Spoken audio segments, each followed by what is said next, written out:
turn us to thousands, and we'll grow in number, fueled by them to see the horizon. Turn us to thousands, and on we'll go, through the wastelands, through the highways, till my shadow turns to sun rays.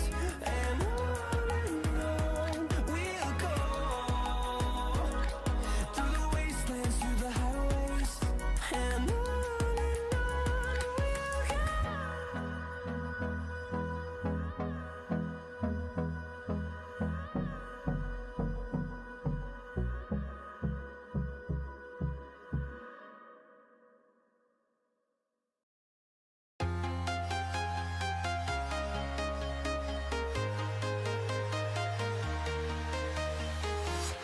I'm walking alone, the streets are empty. The only thing I can see is my own silhouette. I'm getting stronger, step by step. The clock is ticking, but there's no time for regrets. I've been flying from town to town, from London to Taiwan. I've been all around the globe, trying to protect your soul. We are heroes tonight. We will fly above the sky. We are heroes tonight. Yeah. We are heroes tonight. We will fly above the sky. We are heroes tonight.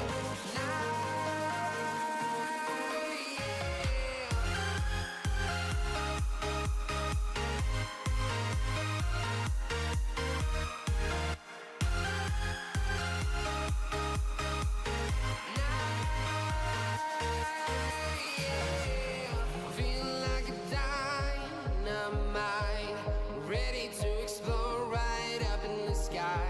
I need you to listen, I need you to hear, and don't show any fear. I've been flying from town to town, from London to Taiwan. I've been all around the globe, trying to protect your soul. We are heroes tonight. We will fly above the sky. We are heroes tonight. Yeah. We are heroes tonight. We will fly above the sky. We are heroes tonight.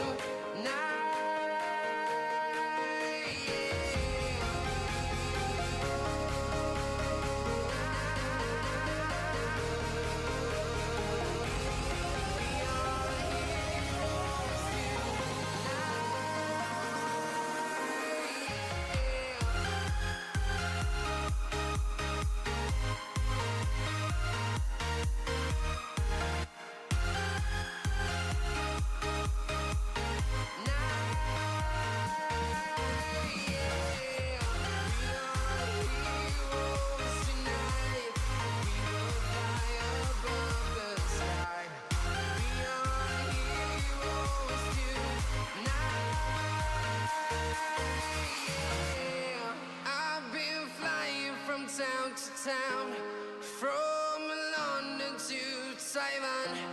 I've been all around the globe, trying to protect your soul.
ult. But a huge storm from Burn Zone. He's going to find 3 members of Weed Big Skids. They're looking for the kills. Arrow trying.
Oh, gotta love this.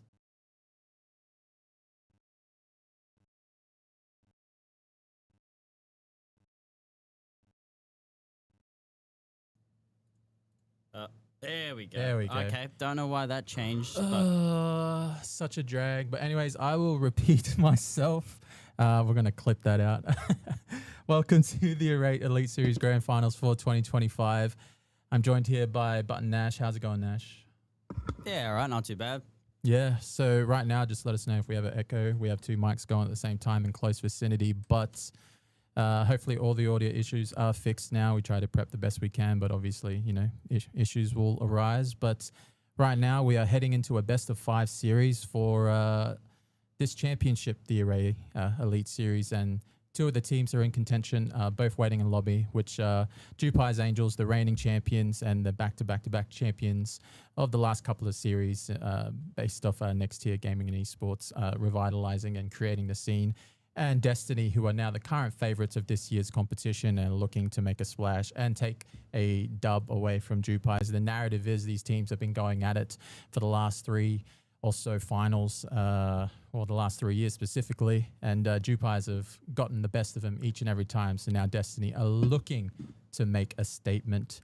And now it's just a matter of time till we actually get into Champion Select. But I would like to interview the captains first in terms of how they're feeling about approaching this series and if they got any strategies involved and a prediction at the end of it. So right now, I guess we'll just get right into the interviews and hopefully both captains are ready. Alrighty. Oh, should be able to hear us now. What's going on, fellas? Hello. Whoa. All right, let me do a little. All right, I was promised cameras. Where are the cameras at, boys? What? You promised cameras? Turn on my Shy, but, camera. you know, if you don't have a camera, you don't. It's fine. Come on, I want to see those pearly whites and those nice blue eyes. All right, is the audio coming through? I'm assuming it is for both of these captains.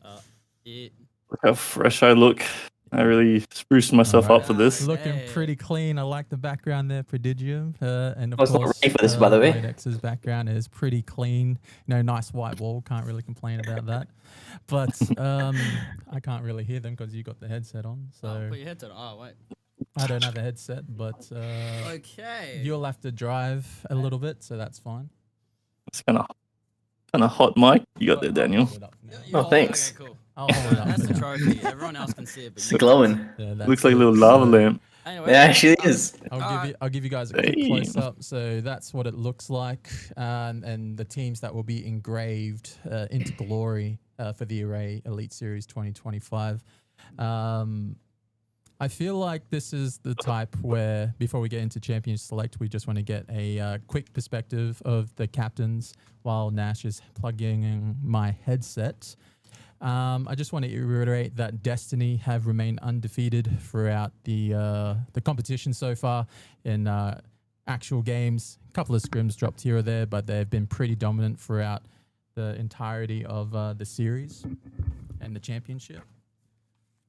Trying to get my big head into this headset, but I don't think I hear anything. So No, we aren't talking at the moment. I can hear now. It's just a bit delayed on my end. But we might as well get into the questions really, really quickly. And the first question I would like to ask is the most obvious one.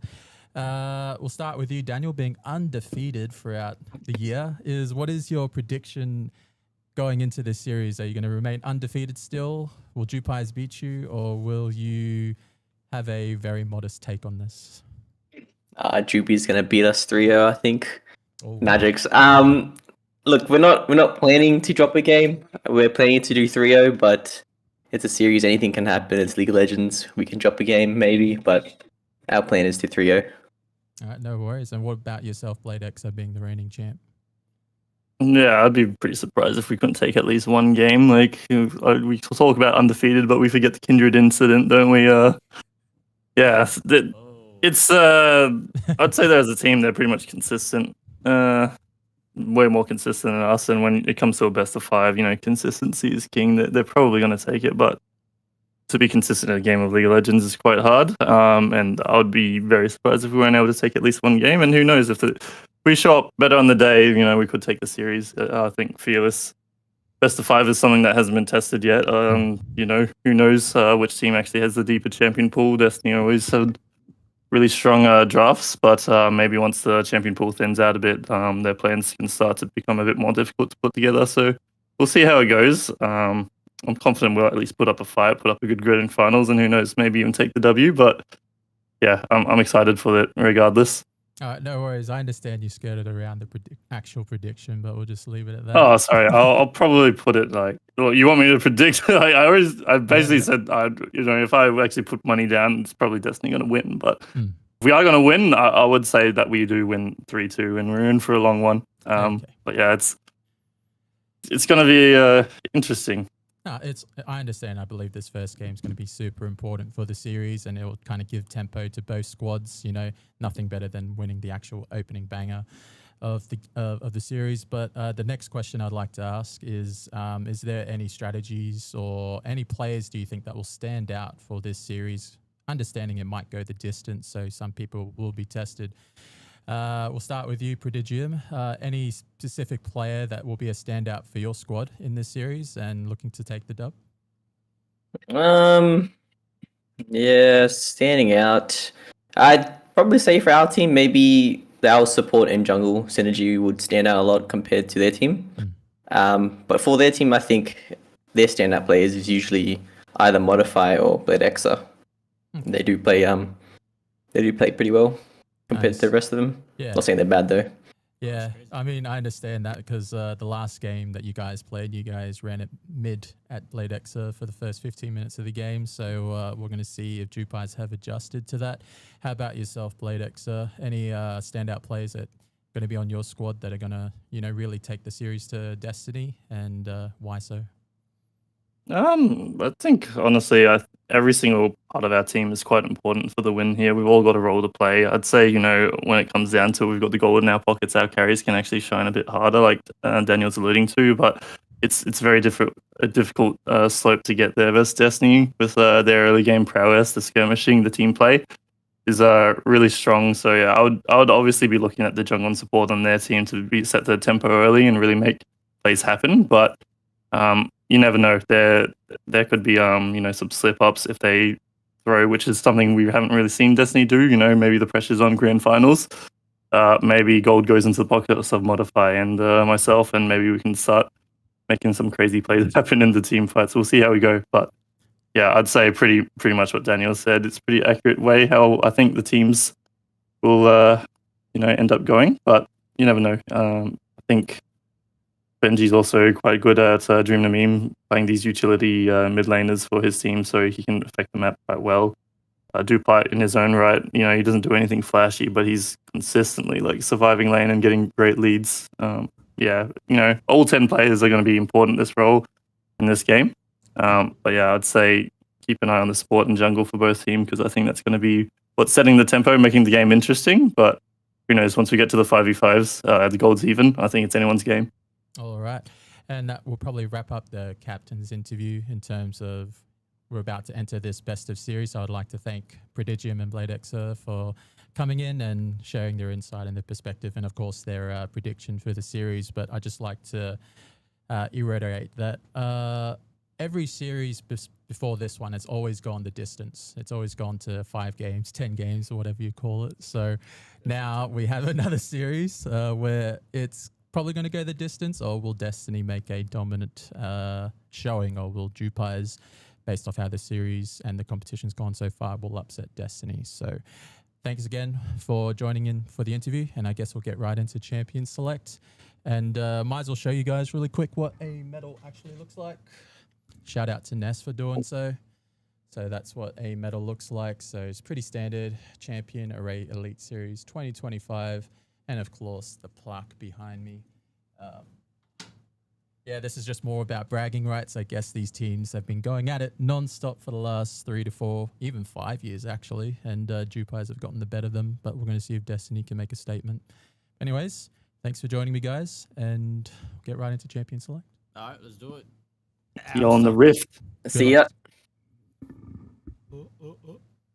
Oh, they left. Anyway, I'm just gonna start. I'm starting the game right now, and we're just going straight in. We're going straight in, ladies and gentlemen.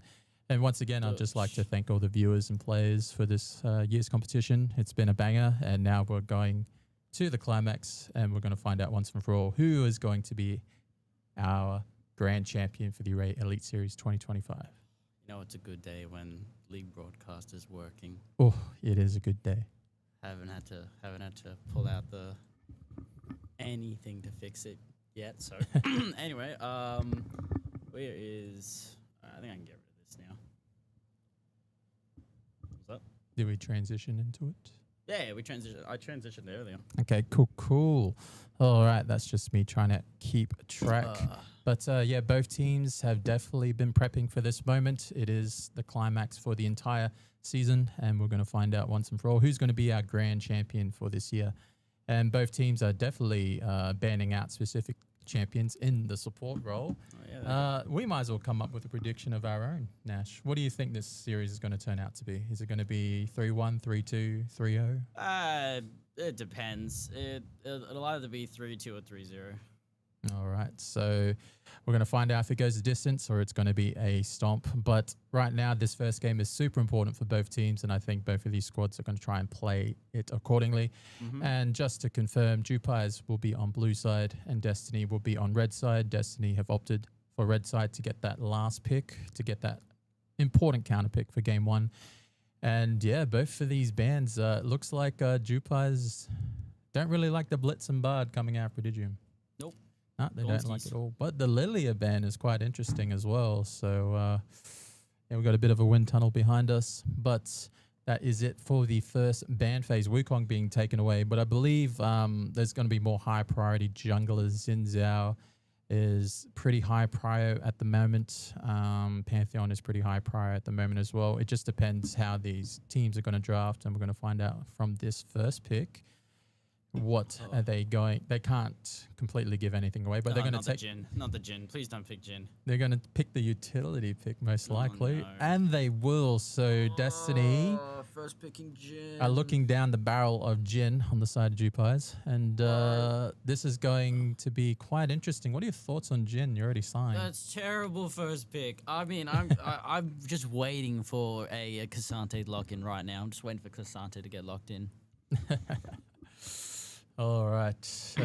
So yeah, there's a lot of supports that you can pick with the champion, but they're gonna go with the Ashe here, and Ashe has made quite a few showings in this year's competition, and Leona is being hovered at the moment.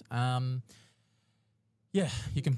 There's so many supports that you can pair with the Ashe. Like she's just got good synergy across the board with any of them, and I guess if you lay in that arrow and then that long range ultimate from Leona, yeah, I think the sun's going to set on that one pretty quickly. Yeah, Jin's going to have to be a bit careful of those arrows when they hit level 6. But we're going to do see the brand. And what are your thoughts on brand? It's pretty decent flex pick coming out of Jupiter's. Yeah, pretty decent. I mean, it's definitely in the bot lane, but we'll see. We'll see how they throw it around. But it's I already know Ezra's playing that.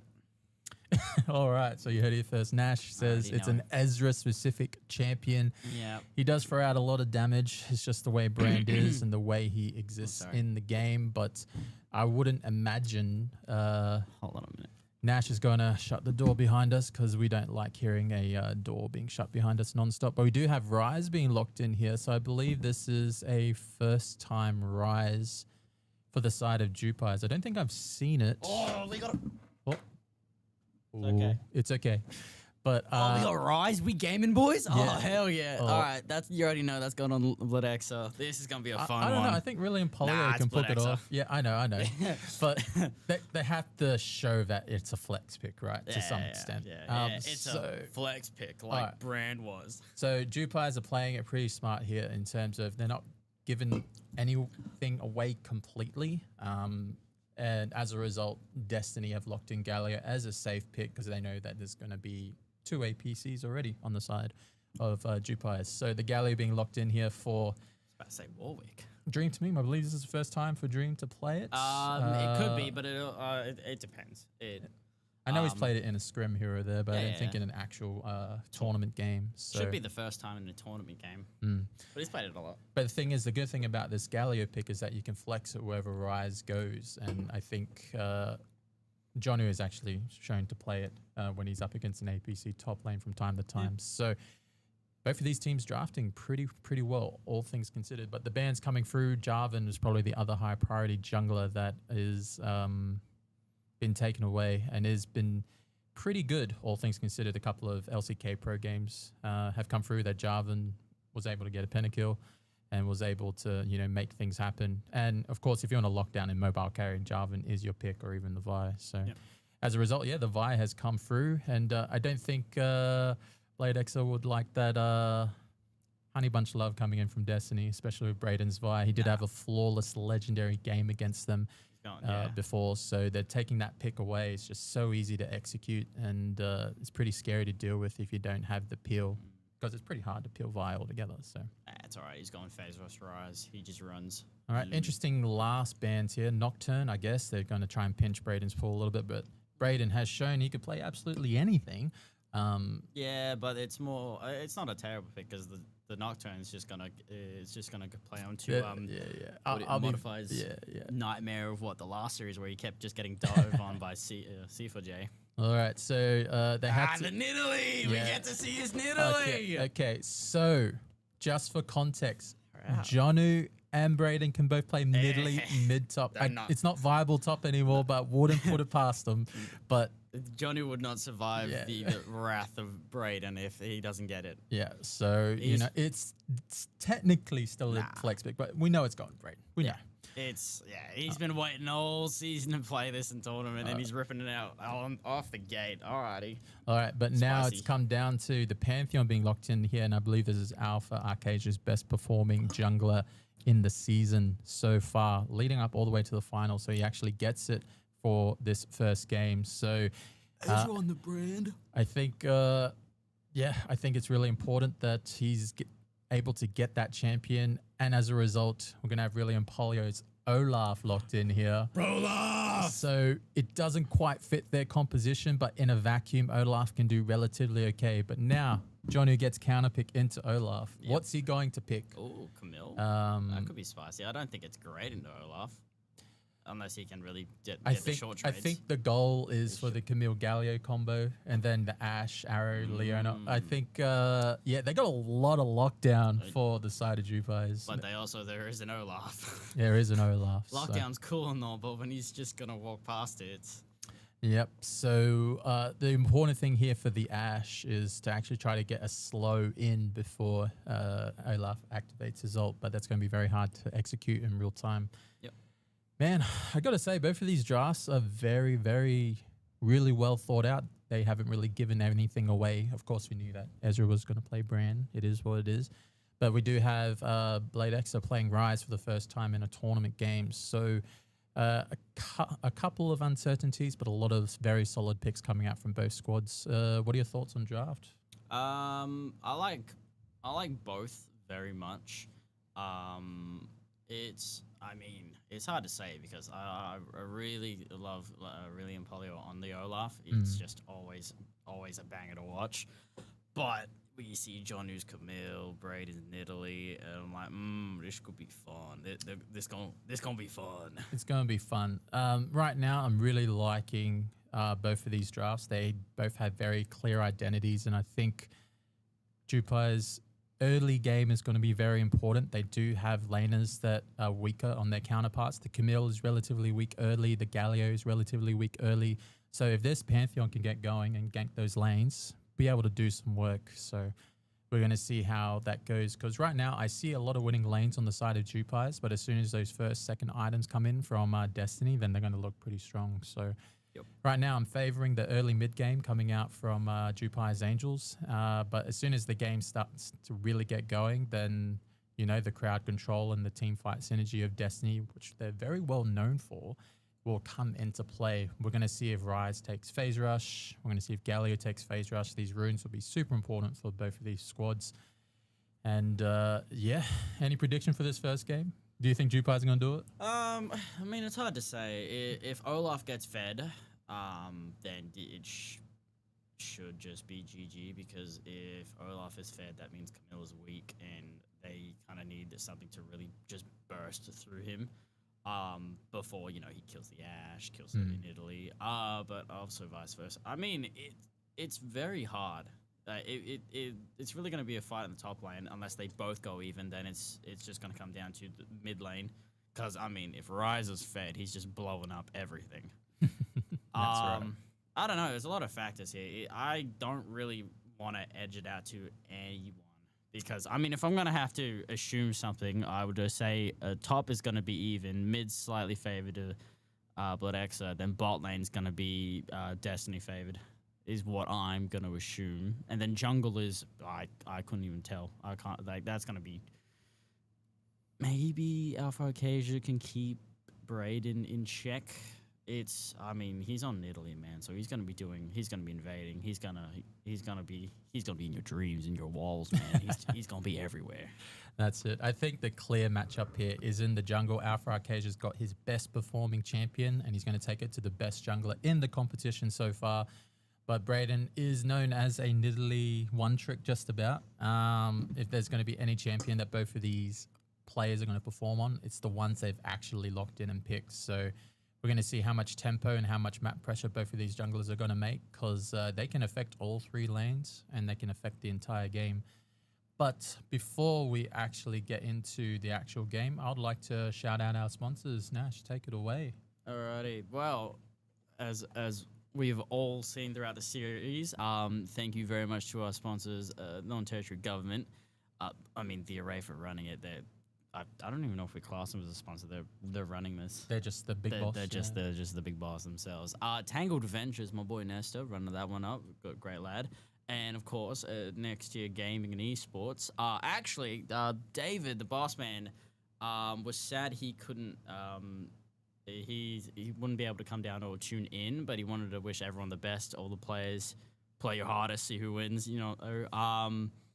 God, I think he said some other things, but I've just clocked out. I'm sure they'll come back. It'll come back. But yeah, he was just wishing everyone the best, and best of luck in the game today.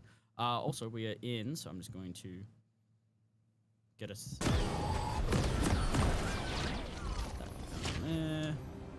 All right, beautiful. All right, that's fine. Yeah, both of these teams have loaded into the Rift. We have JWP's on the blue side. We have Destiny on the red side. And I think bit of a broadcasting mistake, so I do apologize for that. This is the first game, but I guess there's an early prediction. Destiny are at 1-0 at the moment. But just ignore that for now. But we'll just leave it as it is. We don't want to break anything. But that's weird. I guess Yeah, not much can be done. I guess it's just a league broadcasting. An error's come through. The game one's still in progress, but we might as well check out the runes that both of these squads are running. Does this even... No, that doesn't work today. No. All right. Yeah, the runes have been working. That's all right. That's okay. I mean, as expected, double phase rush in the mid lane. Yes. Oh, Dark Harvest for Nidalee. That's gonna be fun.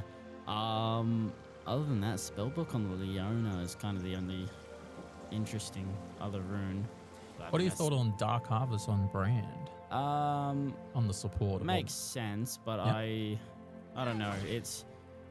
I mean, he can either go... He really has like three common Dark Harvest or Electrocute. Is he going to be the hitting carry for the squad? Who knows? He won't. No, you mean who? It has to be either Wodex or Brilliant Polio. Alright, so just for my top lane knowledge, Johnny's going Safe Route, he's gone Grass King to Olaf, so whatever trades Olaf does at level 1 are going to be absolutely meaningless, and he has to rush level 2 here because he'll just get out-sustained by Johnny. And that's what's exactly happening in front of our eyes. He's popping potion already in the field. And, bit of a spicy trade there, and it looks like Jupa has one out in the bot lane. Real Impolo has hit level 2, and he's just chilling now, trying to get the cover at the moment. Someone saying about audio? Or Gator, what's wrong with the audio? Everything looks fine. I'll just quickly...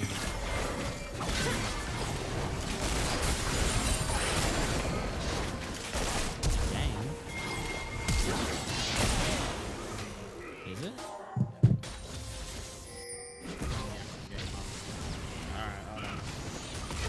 Alright, so we'll just halve that down. I can understand that being very loud. Sound. Alright, we'll go with that. And yeah, we have turned it down. Hopefully that is of a manageable quality. But yeah, a quick first blood coming out from Modify and Ezra, taking it to Nidalee of all, trying to go for an early invade, I believe, or an early gank, but we did miss that one. Yeah, but unlucky. That's not too good. Flash coming out of Duplat. Does make it up to safety. I don't know if he wants to keep chasing that far. Oh no, he's fine. Oh, here we go, Prodigium going into Modify. Modify is getting stunned up, but Prodigium immediately regrets it and dies. Brayden is here to try and secure a kill. Duplat gets rooted and has to blow the... I can't even remember. Barrier. Why do I always forget Barrier? Anyway, Brayden's going on top of Modify right now. He's going to try and rush out, try to get the kill, but no, he falls. Ezra picks up the kill onto Brayden. Not looking too good for Brayden here. He is on his main champion and is currently running it down. Oh no. Nah. But yeah, not a great start for Brayden here. Sure, we won't count him out yet, just yet. You know, it's still early games, and you know, it's the coach after all. Can't dog him out too much. Mid lane's going pretty even as expected. They're both just farming, even farm. I don't really expect too much craziness out of there. Acacia did try to contest him with the Scuttle Crab here, but he's now getting chased into his own jungle by Brayden. Green is coming to follow. Alpha Acacia is getting very low. He does get flash taunted on. He does flash away with the shield. Brayden tries to finish him up and doesn't quite get there. Bloodx are now trying to turn the chase onto him, but it does look like both members getting away. Jonu just having a little trade in the top lane is actually going worse in the trade into really Polio here. Oh, Prodigium going on top of Ezra. Oh, Jonu, you getting solo followed up. Flash over the wall. He's getting dangerously low here. Really Polio. Can he outplay it? Here's Olaf. Does he have the shield? But no, does not quite get his W off cooldown. Does get taken down by Brayden. It's finding his way back into the game.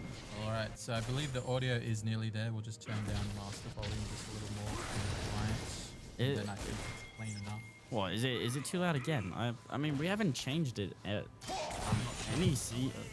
any stream, but all right, I'll turn it down a bit more. Yeah, we haven't changed that audio, so it's been the same the entire time. All right, so yeah, just quick recap. Nash has been going off by the play-by-play, but Jupers are actually up 1,000 gold, 3 kills to 1, and yeah, out of all the lanes, it's bot lane that's popping off at the moment. and jungle is going toe to toe. So wasn't expecting Jin to get so many early kills already. So this is not looking good. All right, now that Jin pick's really going to come online here then. This is going extremely well for Jupies. This can't really hope for a better start. I do see Really Polio is going down a little bit in XP there, but not too far in. It's fine. Oh, okay, it's fine. All right, no worries. Cool. Audio is fine. All right. But I have to say, like, this is not the start I expected. But then again, Jupai's on blue side have shown that that's where their highest win rate is for the entire competition so far. I believe they've only dropped a single game, and that was to Destiny while they were playing blue side. But right now, as you can see, the gold advantages are coming through for each of these squads. But yeah, Brayden right now does have a slight gold and XP advantage, which will be important for this first dragon. Yeah, as you can see by the gold graph here. But man, these bot lane duos are just definitely trying to trade whenever they have the chance to. Bro, Prodigium just goes in, bro, but he's now at half HP. And that's what I mean. Bran is just flaming hot right now. He's just able to just get that tick damage in, and you know, if he's got Scorch in his secondary tree, it would have been even a lot worse for this squad. But I guess Bran's passive is always going to come through. But the Scuttle Crab being taken here by Alpha Arcasia here, and the total gold, as you can see, Modify is just in the lead at the moment against his counterpart, and yeah, Dupla is just forced to farm under his turret, and we're going to have the first dragon, the Chemtech, being taken here by Jupai's Angels. And if there's going to be ever a good start for game one, this is it. Jupai's have secured the first streak. Yes, sir. Italy did trade the dragon for invading Arcasia's top side. I didn't quite see whether or not Arcasia did take his bot side. So, don't know if it was an even trade or not. Oh, Modify got getting stunned up on by Prodigium. Not really doing much. He's now rooted. Dupli is putting some damage onto him. They are going to have to back out of this. Dupli and Prodigium are way too healthy for this engage. Oh, Curtain Calls has been raised. But he's just clearing the wave. Never mind. Anyway, Grubbies are up, and we do see all 6 members on the top side. This is very dangerous for Jupai's Angels, because they just want to steal one and get out. Yep. Oh no, here comes the ultimate coming in from Galio. Africation is getting run down. Blood X is just going to have to love and leave him, but Jonu flashes and grabs the his ultimate. He does get taunted! Oh no, he got taunted before his... That was insane. I thought he was out. He mistimed his ultimate, so... The realm war... Yeah. Oh no. Because he used his flash earlier, he probably realized he didn't have it, so he was trying to... He thought about flashing back into his ultimate, but, you know, he flashed initially. But very big mistake coming out there from Jupai's. The Grubs have been slain, have been taken 2-1 to the side of Destiny. Alpha Arcasia was able to secure one, but because Brilliant Polio was not in that play due to Jonu's laning prowess, they were able to take advantage, get 2 kills, 2 Grubs. You got to be happy with that. Yeah. But yeah, right now we're going back to a stagnant state of the game. Alpha Arcasia is probably just trying to keep up in terms of experience and farm, which he is doing so, but as a result, the objectives on the map are falling to the side of Destiny. So it just shows how proficient Brayden is in the jungle. He's able to do all these things and still be up this amount of gold and this amount of experience, even though it doesn't really reflect in terms of the farm. Brayden's actually popping off, especially with Dark Harvest on the Nidalee. So, you know, he's definitely going to make a statement this game, but Jupai's are definitely throwing down. Yeah, but this is the price you pay for playing Galio, but because he's so tanky, he's just able to take nearly unlimited combos from Rise until he gets that rower stacking. And it's a pretty late rower, all things considered, so hopefully he's able to get that one underway before he hits level 9, or else it's going to be quite a while, 3rd Drake, before he gets that fully stacked. He secures it. This is going to be a bad fight for Jubies. He flashed on top of already. We have already lost Ezra in this fight. Alpha Arcasia now on the target of 3 members of Destiny, and Junior Meme is just getting 2v1 by Blood Exit, and the Curtain Callers rise. Dupla is slaying Alpha Arcasia, and they're just going to walk away. Never mind! Modify Snob streamed a meme. Oh, Prodigium, you should have taken that in, brother. I saw exactly what happened. Prodigium turned his character, and he somehow bent that bullet in. I gotta say that was pretty well done. That 4 shot from Modify, clean. And a terrible time to just do a little sidestep. Oh no. Everyone was playing Happy Feet, I suppose. And then unfortunately someone died as a result of it. But very important XP and gold coming through that JWP is needed. But I gotta say, like right now, John is just showing really in polio here in the top lane what it's all about. Even though he's not taking plates or anything, he's just making this Olaf pick redundant, just not able to do anything except for farm under his turrets. So the next big objective that comes out with the Rift Herald, if it's going to be the same, it's not going to look good for JWP. But a Lichbane coming out early for Brayden. That's a very, very presumptuous spike. But he's got a Dark Seal as well. So he is stacking that one non-stop. But right now, we're back to a stalemate here. The gold is relatively even, but all the objectives to the side of Destiny. Oh, he's got bone plating. Yeah, it's just the short trades. That's it. Just wins out on the short trades. All right. But Polio can heal up. The later this goes, the better he's healing. Here we go. All right, ultimate has already been dropped by Olaf. I was about to say, it's a bit rough. He's just got, he tried to run down, but his ultimate runs out and he's just bursted down. And Dream to Meme TPs all the way back, picks up that assist. If he picked up a Dark Seal himself, he would be on full stacks right now. But he hasn't. He is building very sensibly in this game. But BladeX was able to pick up a plate due to that roam, so it's not a complete net positive for the side of Destiny. But here we go. Big ultimate coming down. Yep. We see Alpha Cage going in. JWP flashes way too early and already gets stunned by Alpha Cage. BladeX is here as well, trying to dive as well. Prodigium flashes in front to try and take the hit. But JWP still forces Alpha Cage. Curtain calls onto Prodigium. The wave. And he doesn't even bother trying to collect him. It just clears the waves. All right, so a big play coming out from JWP. They strike right back, and now they have Dragon Prio, and they'll be able to secure this one. I don't think Brayden wants to let this go for free. Nope. Okay. He's got his team coming in. He's going to engage, and Dream Meme does not have... Oh, wait a minute. Dream Meme does not have... Oh, that was a big chunk. This isn't a great fight, actually. All right, let's see if Alpha Arcade's smite button is coming in or not.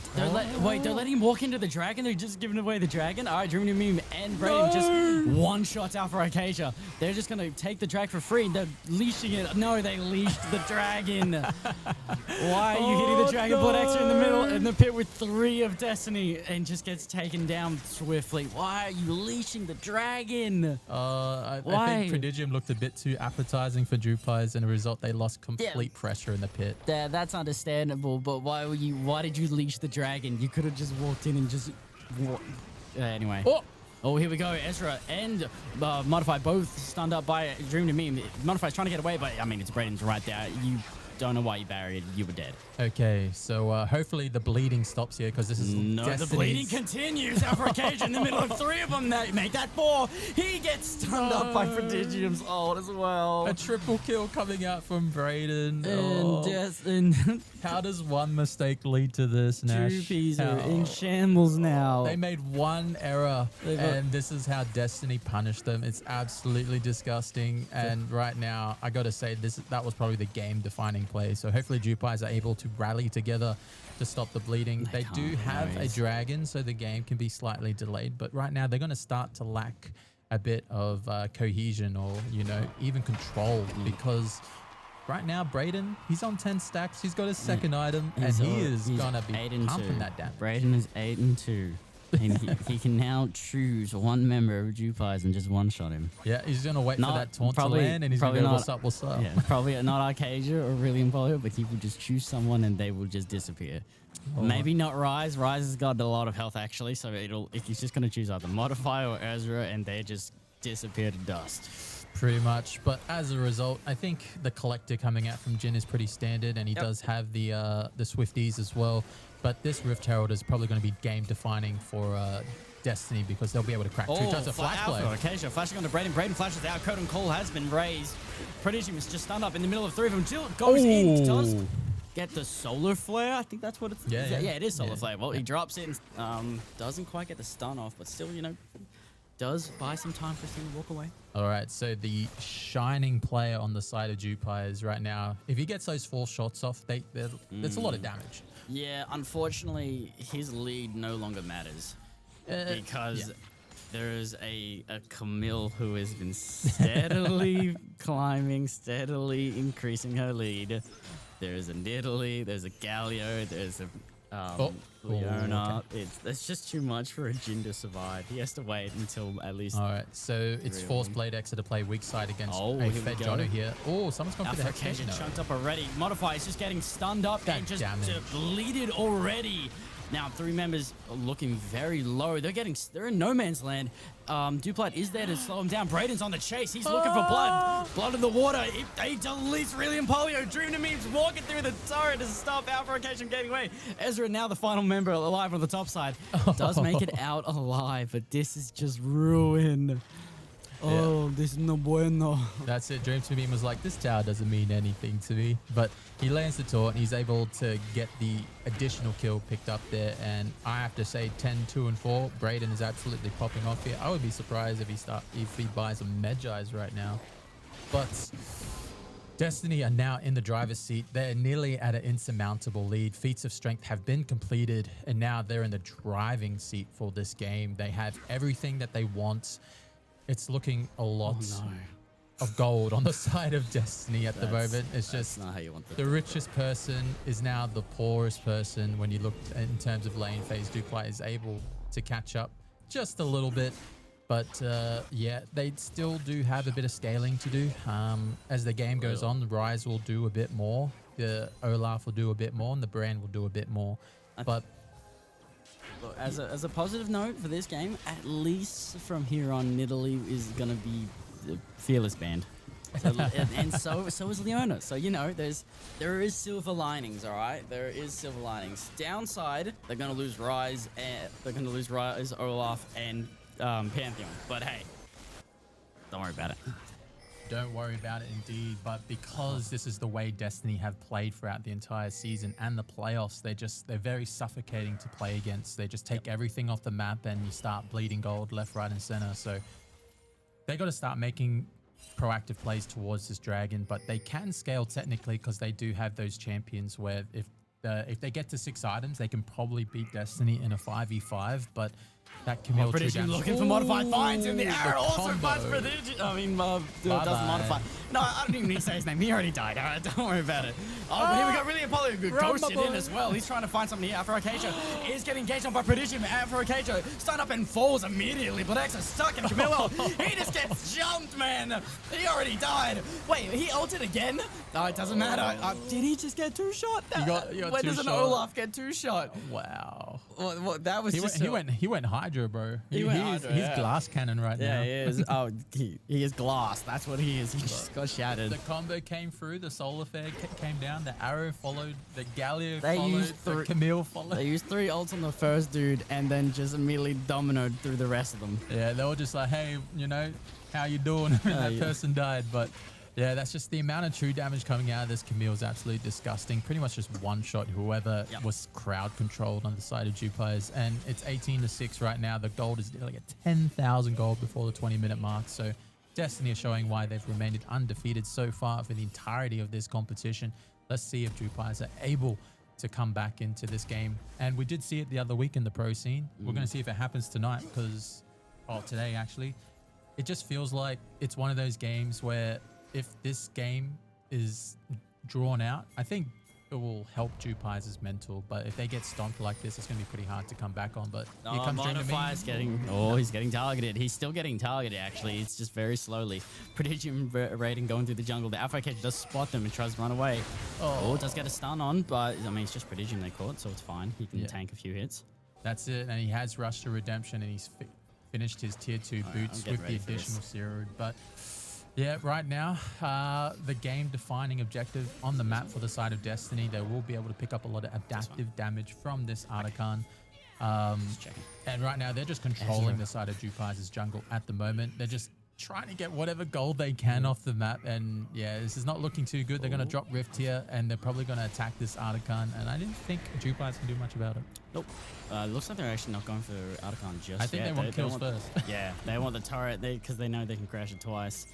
see if they can get a kill out of it as well. They do have Arrow available, the Solar Flare available. Sorry, why am I even bothering? They have everything up. They have nothing. Everything is up, but Camille's TP and Galio's Flash. His TP just came up.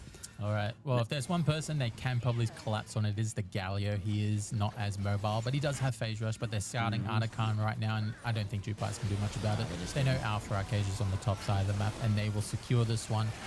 And I wonder how much adaptive damage they can actually pick up here. The amount of flowers are on the map. No one's been really picking up flowers. So good experience tab. All right. So that is a decent amount of experience coming onto the side of Jonu right now. He is 2 levels up. Everyone's basically 2 levels up against their counterparts. So yeah, Destiny looking pretty strong at the moment. Yeah, it's a 21-minute mark for everyone watching. Baron does spawn at 25 minutes, but a bit of a mistake coming out there. Wall. Unlucky. Yeah, we all Galio players fall for that from time to time. So, you know, we're a bit too big.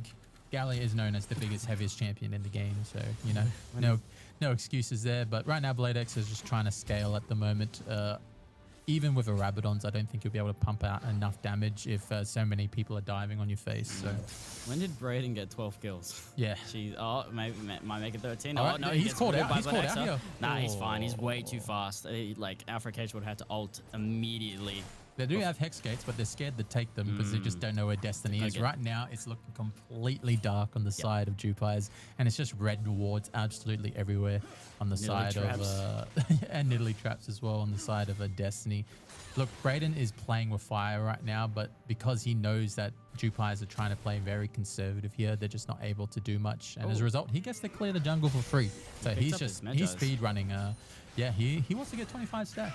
He wants to let Jupires know the new kings are in town. But Modify, half his HP gone, he flashes. He does one-shot Modify. Alpha Acacia is on top of him, but never mind, he's back to full HP. Alpha Acacia now has to run back into his own base. Does flash Prodigium. Brayden, wait a minute, here comes Rudy Meme's ultimate. Hero's Call, I believe. Yeah. Hero's Entrance. Hero's Entrance, that's the one. Brayden just living on a inch of his life, just barely getting out of there. That's where I probably would have liked BladeX to flash in and make that play, because he's worth a lot of gold. Like, you have to try and make that happen, but he stays behind the wall. He doesn't make that proactive play because he's just not sure who's on the other side. It looks very scary. He's worth like 1,000 gold plus. So, you know, if there was ever someone to pick up, it would have been him at that very moment, because he's like right on your base, man. You got to make a fight. But yeah, right now, Destiny, they've got the wards down. They're going to reset, spend all their gold. And yeah, those stat lines and those gold lines on the side of their squad, they're just looking so unstoppable at the moment. 10,000 gold exact right now. So yeah, this game's a bit over. It's a bit over, but you never know. Until they take the Nexus, throws can happen. And Brayden nearly threw there. Yeah. So, he was playing very confident, and, he's not exactly tanky either. But I'm sure he's going to probably pick up a Zhonya's just to be safe, or he's probably going to go Rabadons, knowing him. But maybe. Yeah, we're going to see how that transpires. But right now, it's gone back to a bit of a lull state at the moment. Dragon has spawned, and it is not Soul yet, but it is the 3rd dragon for the side of Destiny. And I don't think they can do much about it. They should try and take something they're going off to try. They're going. No. I can see what they were trying. Yeah, they were trying to hang around for Jonu, but Jonu just like, nope. He's just chilling right now. And they can take this tower, but they're probably going to be a bit nervous to do so. Oh, Ezra flashes out of the Solar Flare. Very nice dodge. All right, so yeah, it's 3v1 here. They're going to... Jonu goes in. All right, so an ult comes through. This is a very preemptive ult. It's very pretty short Realm Ult. They're going to get caught. Oh no, they're going to get caught. Oh, Ezra trying to run away from Brayden. Here comes the arrow. Does miss, but it doesn't even need it. Brayden's just going to one-shot him down. And never mind, Alpha Acacia and William Polly were just getting 2v2'd. He got it. Wait, he got him? Brayden's dead. BladeX gets Brayden. That's a huge shutdown. I didn't even pick up. Yep, there it is. It's fine, 3 for 1. But it's still worth a lot of gold. And as you can see, the gold swang a lot there because he was worth a lot. And we do have Jen with the curtain call here, just trying to clear the way. But Prodigium's like, yeah, nah, that's not happening, buddy. Yeah, and as a result, they pick up a tier 2 here, and they'll probably swing the gold right back in their favor. Right now, BladeX have picked up about 1,200 gold there, but because they took that tier 2, it just swung the gold back into Destiny's favor. That 3 for 1 didn't help either. So, they're just trying to take whatever they can get, but the gold went in the right hands, and as a result, he bought what's it called? What? Who? That item, I'm trying to remember now. Needlessly large rod? Yeah, just a large rod. He just picked up a large rod because he killed Brayden. So yeah, he's halfway to his death cap. Okay, but as a result, Ezra did put down all the damage, but just meant absolutely nothing onto the side of Brayden. It did take more than half his HP, but yeah, a lot of cooldowns invested. On the side Modify's going to get caught here again. Oh no, Prediction wasn't interested. Nah. Yeah, right now they're just trying to get down vision and map control here. The Baron has spawned, and if there's going to be any way to come back in this game, it probably would be a Baron 50-50. But knowing Destiny, they're probably not going to take that chance. They're going to try and find a pick, kill someone, and get map control here.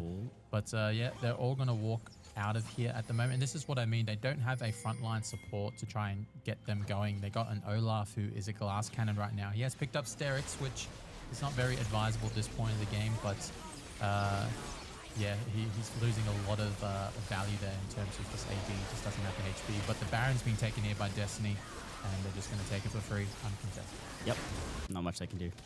All right.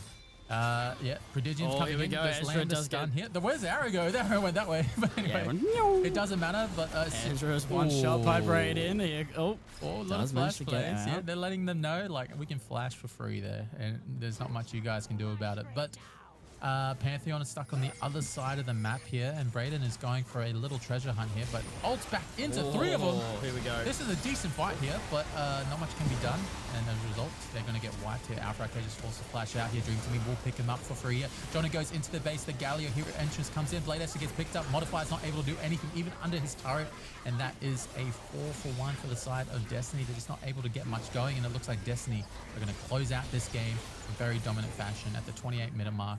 And really, in Polio, he doesn't have enough to clear the wave. He doesn't have his ult either, and he will fall. Prodigium will tank for a moment. Ezra has come back up, but unfortunately, the towers have fallen. The Nexus has fallen, and Destiny take game one. So I guess the prediction in League Broadcast app was correct. We don't have to update that one now. But as a result, Destiny have shown why they're the most dominant team, and they're looking for a 3-0, as Daniel stated. But we're going to see if JWP have anything to say about it. They did show signs of life in the early game, but that one big mistake in that bot lane play kind of swung it in their favor. So I guess we might as well discuss the MVP and the SVP for this game, and the overall MVP and SVP for the series. Yep. What are your thoughts on the SVP? JWP did show promise before that horrific 13-minute play in the bot lane, but yep. Who do you think deserves it here? Ezra did put out a lot of damage, but Modify shown why he can go toe-to-toe with JWP. Yeah. I mean, Modify had a great early game, and then the rest of the entirety of Destiny just turned on the jets and just made it doesn't even matter. We were just gonna one-shot you. So yeah, that's why I wasn't too happy to see a Jhin at the start. I was like, yeah, Jin's cool, except for when everyone else is just one-shotting you and you can't get away. You have to use your flash to get away, and then you're very vulnerable for the next 5 minutes. But yeah, I mean, he played pretty well. I'm just trying to think, because I missed the early play. I missed the early thing where Brayden died in the bot lane there. I don't know if he just tried to dive early and it just failed spectacularly. Yeah, we were fixing our audio, and then he went for a cheeky 2-camp into a gank and then got punished for it. So as a result, that's what happened. But yeah, in terms of SVP, do you think Modify has done enough? Yeah, I'd say Modify's done enough for SVP. All right, so Modify has secured SVP for game one, but obviously they wanted the MVP. But they weren't able to topple Destiny in the first game, which was very important for both squads. But now we'll discuss MVP, but I don't think it's even a question. But everyone actually played really well. The synergy was there. Jonu had a flawless game. He did. But not much was happening topside besides a gank here or there, or collapse. So Brayden was able just to drive the entire game. And I got to say, 9+ CS per minute, it just goes to show how he's just an absolutely disgusting player. But yeah, just looking at the graphs and the advanced stats here, it just goes to show, like, this guy's just, even though the arrows come through, the Leona ults come through, he just spears and then people die. He is doing, like, he did the combination damage of Galio and Ashe as an Italy, which is a lot. So I don't think it goes without question, but everyone on Destiny are on the same page here. It just goes to show how we were Olaf. Yeah, Olaf. He tried to get, this is what I mean. Like we were Olaf. AES he wasn't able to, do much about it. Yeah. I didn't think it was going to be that oppressive, but yeah, Camille really can just. Yeah, it's just the short trades with Grasp, and you're able to out-sustain them. So I wanted to see Olaf. I understand the Hydra purchase, but you have to pivot into like a Bruiser, so you actually survive longer and trying to do meaningful damage or slows with your axes or anything. But the game kind of got away from them, which is not much can be done. But we're gonna set up right into game 2. We're hitting at the 3 o'clock mark, and I believe both teams are ready. But we'll be right back in the next 2 minutes or so. Stay tuned. Destiny have won game 1. We can see if Jupiter can bounce back in game 2, and we'll see what side they pick. See you soon. Yes, sir.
Alrighty, what's going on, everybody? Welcome back after that banger of a game one. That was a very up and down, eventful game. You know, a great solid start for JWP, and then Destiny just clawing back everywhere they can and managed to overturn it in the very end. So we are getting ready for the second game. Just going to make sure that we are ready to start. It does look like Destiny are on blue side in this game.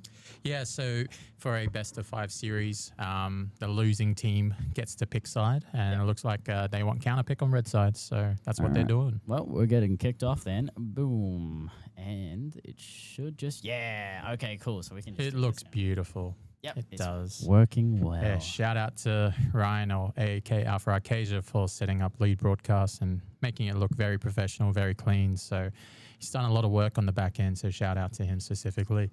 But as a result here, as you can see on the top of my screen, game 1 bans and picks that have gone through. So can't play Ashe, Galio, Leona, Camille, Nidalee, and the opposing side, which is Jhin, Pantheon, Olaf, Ryze, and the brand. In terms of how JWP are going to bounce back here, I think it's just a matter of they do have counter pick here, so I think drafting is going to be very important for them. But we're going to see how both of these teams are going to be pushed to the limit because so far we've only seen best of 3s. Not really go the distance, but we're going to see if this grand final goes the distance. And I think this game 2 is going to be very important for the mental of JWP's Angels being the reigning champions for a reason. But the usual bans are coming through, very similar to game 1. So Modify's Twitch is being taken away. He has shown that it's his most proficient champion. He's able to make the both AP and AD variant of it work really, really well. And we do have the center being taken away. Pretty stock standard pick for the side of JWP. They're able to play front to back really well with a center Seraphine or anything, paired with the center specifically. But we do have Wukong and Bard being taken away from Destiny, the more proactive picks for the side of Prodigium and for Braden. So, yeah, we do have the last ban coming in, and this is the first time we've seen Hui being taken away from red side. I guess Hui has been shown to be very difficult to deal with if you don't know how to play him in lane phase, and he's able to snipe you with his passive and his abilities across the map if you're not careful whatsoever. But we're going to see what the last ban is here for the side of JWP's Angels, and I think it might be another support ban here. No, they realize that we don't want to play against a Vi. We remember what happened last time, but now they don't have to deal with the Nidalee. But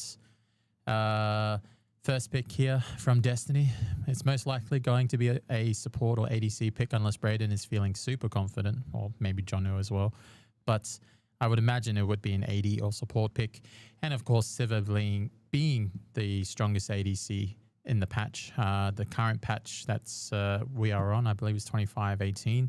And Sivir's really, really strong in terms of just the support can roam. She can clear waves, and she's got a spell shield. She's got an ultimate. It's like the best utility champion in the game that can output a lot of damage as soon as you get to that second item power spike specifically. But Nico being hovered here and is technically a flex pick between mid and support, but it's most likely support because her AP scalings aren't the best. But Varus being locked in here as well, so they've kind of given away their bot lane draft really, really early here. But you can play Nico technically in mid, technically in jungle, but it's most likely going in the support role. But man, what are your thoughts on giving away your bot lane draft like that? Still Daniel Prodigium, because he's the Nico main himself. But yeah, I don't know. Probably won't hurt them at all. We do see Rumble coming in for Jonu, so that is a very interesting pick. I know he's very proficient at that one. Yeah, so for all the people that are watching, as soon as they fix the Rumble's bug back a couple of patches, able to output the correct amount of damage. So it is a very strong pick in general, especially in the pro scene. Just the AP scalings and the ability to lane with that champion is relatively safe. Even when you're weak side, you can just ult the wave and say goodbye to your opposing laner and gankers. But Jarvan being locked in here from Braden's what I really like to see. Probably the highest picked jungler in the LCK and the LPL at the moment. It's just his ability to make plays is really, really good. But Alpha Arcade and Skarner has been locked in. Yeah, coming back with the Skarner. Should be interesting. It should be. I do like Skarner very much. All right, and it is pretty tough to pick it into Sivir specifically. You got to time that ultimate and that spell shield perfectly, but I don't think that's going to be his target. It's just too hard to pull off. But I guess the Rumble and the Jarvan are a bit more likely. But we're going to see what the opposing team bans are going to be, and no Alistar. Yeah, Alistar being taken away here. I guess it's one of Daniel's best performing champions, especially when you want to roam the map, tower dive and all that stuff is just, as soon as you press the ultimate on Alistar, you can displace someone, you can knock someone up, and you can tank 7 tower shots with your ultimate. Yep. So, that's a lot. Yep. It's a lot. But, now they're taking away the safer picks from the mid lane from Blade Exa, and, Ahri's being taken away. There's only so many picks that are relatively safe in the mid lane that are mobile, so Ahri is one of them. There is one more pick outstanding, but we're going to see what the last ban is coming in from Drupais, and both of these drafts do kind of have very clear identities, but right now I'm kind of liking Destiny's draft just a little bit more, just a bit easier to execute overall. So Lissandra being taken away, so that is a bit of a surprise there. But I guess I understand the lockdown utility with J4 and the ability to get them, CC'd in Rumble's ultimate and all that kind of stuff. So kind of makes sense. It's a decent utility pick. But they're waiting. I think Drupais are kind of waiting for them to, why don't you pick your long range mages that you want to play? But right now it's just showing all the utility stuff. So, and my favorite Croc in the top lane, Renekton being taken away, a very safe blind pick. Only so many champions you can play into it in the early lane phase that will not suffer the consequence of a Renekton lane. So right now, Drupais are probably going to pick top lane here if they want to give Blade X a counter. So his Cassante is open right now. Can he play it into Rumble? No, he's gone for Mbessa, which is a very smart play. I don't think Cassante is insanely awesome into Rumble. Rumble kind of just burn until obviously he picks up his resistances. But all right, so high risk, high reward with that Mbessa pick there. But we do have a Ziggs pick that is pretty well known. Can kind of clear waves really easily, and you can flex it. But obviously we see the picks that we have now. But Dream Team locking in that Ziggs, and Prodigium looking at Renata, which is a very strong pick with Sivir as well, but doesn't quite have the synergy. But in the team fight, especially with the J4 and the Rumble gang stacked on top of each other with the Ziggs ult to follow, it's a pretty standard pick I would pick here. A few other picks probably would be better, but I think Renata Glask is just stopping whatever engage coming in from Bessa or the Skarner, but Rakan being picked instead, so that is probably a better pick, all things considered. And we're going to see what Blade Exa can pick into a Ziggs lane. Like, you can pick anything, really, but... Syndra. He is known for his Syndra. We're going to find out if that is going to be a pick. He also has a very interesting combo. It's really hard to pull off because Mbessa's quick. The Mbessa Ori combo is pretty common now in the LPL, but very hard to pull off. But we're going to see what he's going to pick here. And it's ASOL. Okay. I haven't seen him play this in a while. Yeah. All right. So very high risk, high reward here. I understand the pick and I understand the logic here because he just gets free stacks. So, he's not going to interact with the Ziggs and the Soul's not going to... No, the Ziggs not going to interact with the Soul. So, I understand it. I guess the utility coming out from Soul will become more paramount as the game goes on, but will they get to late game is the real question for me, Nash. That's a good question. It's going to be a little bit difficult to get to late game here. They do have a Jarvan and a Rakan to start some things, and of course, not only do they have a Jarvan to start said things, they also have a Rumble to cook said things that are in his Cataclysm. So yeah, this is gonna be a fun game for Jupies. But obviously they do have some, clapbacks for that. So they got the Skarner just impaled to, just steal a few members of the enemy team where they can hopefully just one-shot them with like a Varus and Eco combo. just to buy time until Aurelion Sol can just stack up and become a nightmare for later. But it is going to be very difficult. Aurelion Sol's not like Aurelion Sol's actually going to be very tough to play into a Jarvan and a Rakan, even a Ziggs as well, because he doesn't have a lot. He has like no mobility.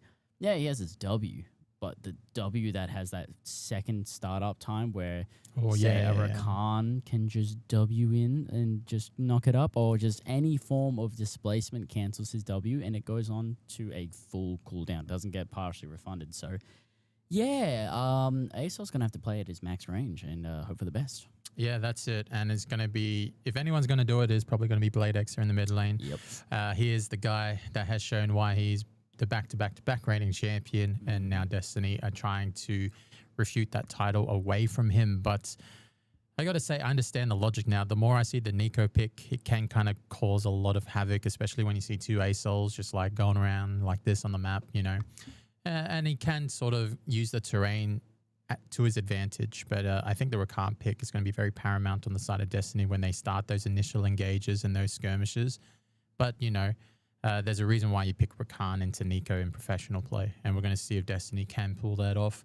But right now, do you have a favorite in this draft? Both of these squads. Any one that you like? I do like Destiny's, just with the combos they have, Rumble, Jarvan. Easier to execute? Yeah, a little bit easier to execute. The JWPs don't really have combos. I mean, they kind of do, but not as good. So, like, you know, I mean, Iskana can just hit his ultimate, and then you have a couple of options, you know, try and one-shot them with the rest of your team, or, you know, Ambassador can just ult them to extend the CC a little bit longer.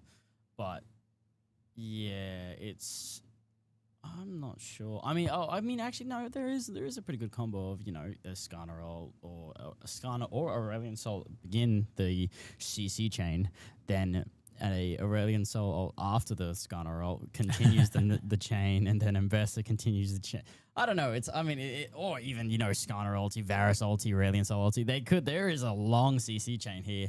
But then again, someone has to start it, and then they all have to follow up. So I don't know. I think Destiny have the easier game plan to match up. But we'll see who actually wins out during laning phase. Yeah, exactly. And I think that Ambassador pick is going to be super important for JWP, as he was able to get through that early lane phase with a lead, because, you know, it's really hard to deal with an Ambassador as the game goes. Just the amount of dashes, shields, heals, and damage specifically coming out, and, you know, it's very high risk, high reward to execute that champion, especially when you're separated from your squad. But as the countdown continues, I just want to actually say a lot of thanks to, you know, everyone in the chat. You know, everyone's popping off in terms of, you know, predictions and if it's going to be a 3-0 stomp and all that kind of stuff. But if there's anyone that can take a game away from Destiny, it is JWP. So they're champions for that reason specifically, and they do have counter picks. So this is probably their do or die game, in my opinion. But Destiny have shown why they have assembled this squad, and we're going to load into the Rift here. Let us know in the chat if Destiny is going to take game 2, or will JWP be able to extend the series to more than 3 games. But right now, just the execution coming out from Brayden. He's showing why he's the best jungler in the comp. So. And he's got the easiest champion to pull it off with, especially. So we're going to see if he behaves himself, if he's going to go for a more damage-centric build, or will he play an actual front line for his squad, because his squad actually does lack a front line specifically. But yeah, just getting his damage down. He's like bonk on Ryan Alvarez. Play a game of whack. Whack. Yeah, but if there's going to be any pick that will allow JWP to thrive, it is probably going to be this Nico, because, you know, it's either a famine or very strong pick, very hard to execute and make it work. Prodigium's shown to make it work very, very well. But yeah, Ezra's one of those support players that he's very aggressive, and as you can see here, does chunk out Prodigium just a little bit here. And does he have the aggression? Yes, he does, to just make sure Prodigium doesn't get a free recall there. He's thinking about doing another one, but most likely won't. But pretty standard. He's finishing it. Yeah, he's finishing it. Yeah, pretty standard starts here. Both starting from top to bot here, because both of these bot lanes do have a bit of, you know, the dragons are the priority in this matchup specifically. Kind of gives away, you know, a bit of pressure. And, you know, Braden's shown that he's taken every objective so far. And we're going to see if Alpha Arcadia can match it this game. But he has gone Grasp. So he is looking to try and stack that slowly but surely. So we know a Heart Steal is coming from him. So we're going to see if really Polio can take advantage of the early game of Rumble. Even though Rumble's early game is no weak by any stretch of the means. But yeah, very volatile in the bot lane already. Very. As expected. As expected, both of these squads are just, they don't like each other. They're just going to poke each other whenever they have the chance here. But yeah, Siva can go through her mana pool if she's not careful. But yeah, there's a reason why Jonu's just able to take advantage of Rillian Polio. 2 harpoons into the face. But he does have Grasp and he does have Doran Shield, Biscuits and a pot. So I don't think Rillian Polio has nothing to worry about. But the thing he should be worried about is being shoved in non-stop under his turret, not be able to be a factor to his team. So we're going to see if he's able to take that away from Jonu, because that's what he did all last game. So yeah, here we go. Prediction does get the knock up onto Ezra, but just, you know, dashes out. Nothing too fancy there. Nothing too fancy, but that's kind of like the matchup there. There's a bit of a skill expression with Rakan and Nico. It's just a matter of how you want to use your clones and your abilities. We're going to find out if that's the case. But the way Jonu's playing, I really hope Ryan does gank top eventually, because Ryan is on that type of champion where he can surprise Jonu behind the wall. So yeah. All right, Braden's going for a cheeky look here, but the ward has been put down, and yeah, JWP's back off. They're like, yeah, we know something's up here. Yep. But it does stop. It stalls Braden's tempo maybe by half a camp, but just to have a look there. But as a result, now there's a shove coming in from Destiny.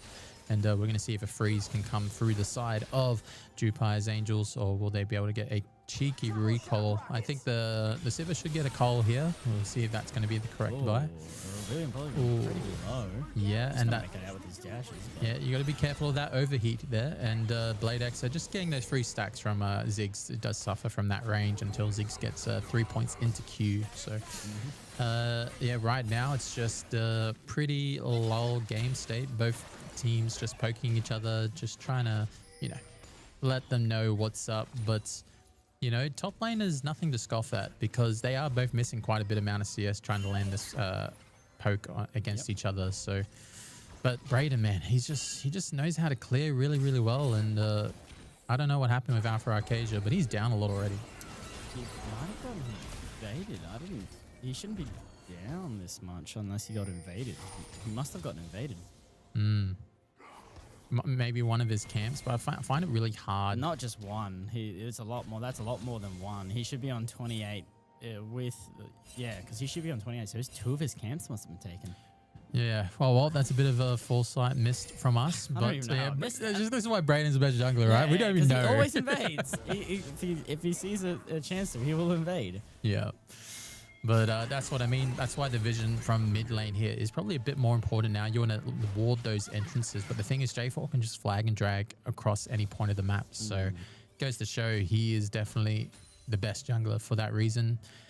In terms of gold, nothing to scoff at. But the thing is, it's the XP that really matters to Braden. He wants to get that level advantage whenever he gets to those first or second objectives that he did in the first game. So we're going to see how that goes at the moment, because right now I think, you know, as soon as they do those clears, I think Alpha Arcadia is actually nearly down half a level. So a big wave in the bot lane here, and Modify is just letting JWP know, you know, you're going to take a bit of poke here, yes or no, but does miss a decent amount of farm, does take a big amount of poke, and first blood comes in. Damn. Doesn't use barrier or flash. Thought he would survive. Unfortunate there. Does give up a first blood. And this is the same tune that we saw from the first game. They got first blood against their bot lane as well. So yeah, Modify showing he does have the edge in the ADC department, but Ezra landing the right amount of CC at the right time. But both junglers are here, unfortunately. Oh, he goes the wrong way. Where you going? Oh, no. Unfortunately. Someone take that man's license. Yeah, so Braden will get out here. Oh, wait, Oh, this is a big moment. The cannon's taking the hit. It's a fish in a barrel. Fish in a barrel. Ezra does pick up the double kill, but I don't think that's worth it. They didn't want to wait till Dream to Meme came, but unfortunately, he should be able to get out here. Does flash it. Very nicely done. All right, he does have the fancy feet here. He does have the honey fruits, and he will get those, and they will back out.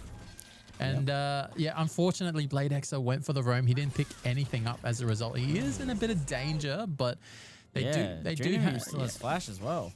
Oh no. Oh, here comes the driver. Okay, it does get the tackle off. Dream of Meme is getting very low. Africa is going to run him down. Here comes Ezra to take the kill. Never mind. Prodigium's here to try and assist his teammate. Does knock up. Africa just getting dangerous low. He goals. Dream of Meme does level up, but is not enough to get away. Jonu does drop his ultimate. Here comes Really Polo's ultimate to get through the CC. Braden does miss a flag and drag, and now trying to chase down, but does give up on the chase. Really Polo makes it out. So if Jonu doesn't flash, Really Polio dies. So that's a bit of a misplay there, all things considered. Maybe he was afraid of dying, but his J4 was there, and he should have been able to kite that one out. But I think he was just taking the very conservative route there. Didn't want to die just in case. Maybe he knows Mbessa's damage numbers a bit more than I do, but I don't think he was in any danger there. But he did. The Mbessa didn't have enough energy to do a complete combo in that instance. But as a result, Rimpolio was able to get out. Dream to Meme flashed in that previous play, wasn't able to get Blade Exer, and Blade Exer is fuming at the moment, just sitting on 3 assists at the moment. But, you know, that Dragon just wants to stack. So, yeah, Ezra's got all the gold on the side of JWP, so hopefully he can make something off it, start roaming the map just a little bit. Yep. But yeah, Dragon being taken by JWP at the moment here, and J4 has opted to go for a bit of a counter jungle journey at the moment, and he will be up by a decent amount. Try and run Jonu down. Jonu's already getting really low. Here comes a little fight in the mid lane as well, but Extra gets the ult on top of Dream to Meme. Dream to Meme tries to trade off with his ultimate, but does not matter. Here we go, bot lane now, trying to run them down. Ezra doesn't get anything yet. Oh, Duplay. They do get the ruler to Duplay, but Prodigium does get the double knock up. And they just walk out for free. Yeah. There's no modify ult. No Ezra ult. There you go. Oh, Really Polo now. The chase is onto him now. I don't know what happened in the top lane here. It looked like he was just going to take Jonu one-on-one, but does manage to, I don't know, survive that little fight there. Yeah, and yeah, these teams are scrapping non-stop here, and it is showing for sure. Yeah. But as a result here, the experience is slightly in Johnny's favor in the top lane here, but this wave should be able to even it out just a little bit. But really, Polio is... Oh, here we go. All right. Blood X is going to chase down Braden here. Braden's just going to flag and drag. No, he messes it up. He messes the flag and drag up and he dies. Oh, no, he's washed up. It's live. Wow, first mistake we say he's washed. He's losing it, man. He's losing it. Oh, wow. JWP have shown up in game 2. He's okay. 0-2 again. He's starting the game 0-2 again. All right. Johnny dropping the ultimate to just clear the wave. What is going on? All right. Braden, what have you promised to someone? You promised to be 0-2. You dropped the flag a bit too far this way and tried to go that way. It is what it is. His but body moving this way. I gotta say, the last minute it's just gone into the side of JWP's favor. They're gonna pick up 3 grubs here. They have all the tempo in the world. They're nearly up 3,000 gold. All the objectives, like you said. And if they can't win with this lead or keep this lead, then I got to say, you know, it's going to be very tough for them to bounce back. But right now, this is what you want to see out of JWP's Angels. They're just able to, you know, fight back. And that's what they're known for, especially as the reigning champions. But I guess the one shining light on the side of Destiny is that the amount of XP and camps that Braden has on his side is really paramount to, you know, as the game goes on. But I'm sure Alpha Arcadia can reel it back in. But the amount of stacks coming in for Blade Exer is showing that he knows how to pilot this champion and very, very well. He's just able to melt Dream to Meme in his face, you know. So right now we're going back to a bit of a lull state here. 2,500 gold lead. Feats nearly picked up completely for the side of Jupes, and I think they just need one more objective to do it. Yeah, they needed either a turret or the next drag. That's it, and they're going to wait for that one, and that's what you kind of need on the side of bouncing back in a best-of-5 series. So yeah, a bit of a doozy coming out from Braden, but you know, everyone's allowed a mistake or two, but for some reason we just bag on him whenever he makes a mistake. That's what we gotta do as casters, you know. It's a flag and drag. How do you miss a flag and drag? Yeah, but yeah, a bit of a thing here. Duplite's actually falling a bit behind in terms of XP in the CS department. Modify is showing that he is the better AD carry in this series, so Right now, both of these squads are just kind of poking each other.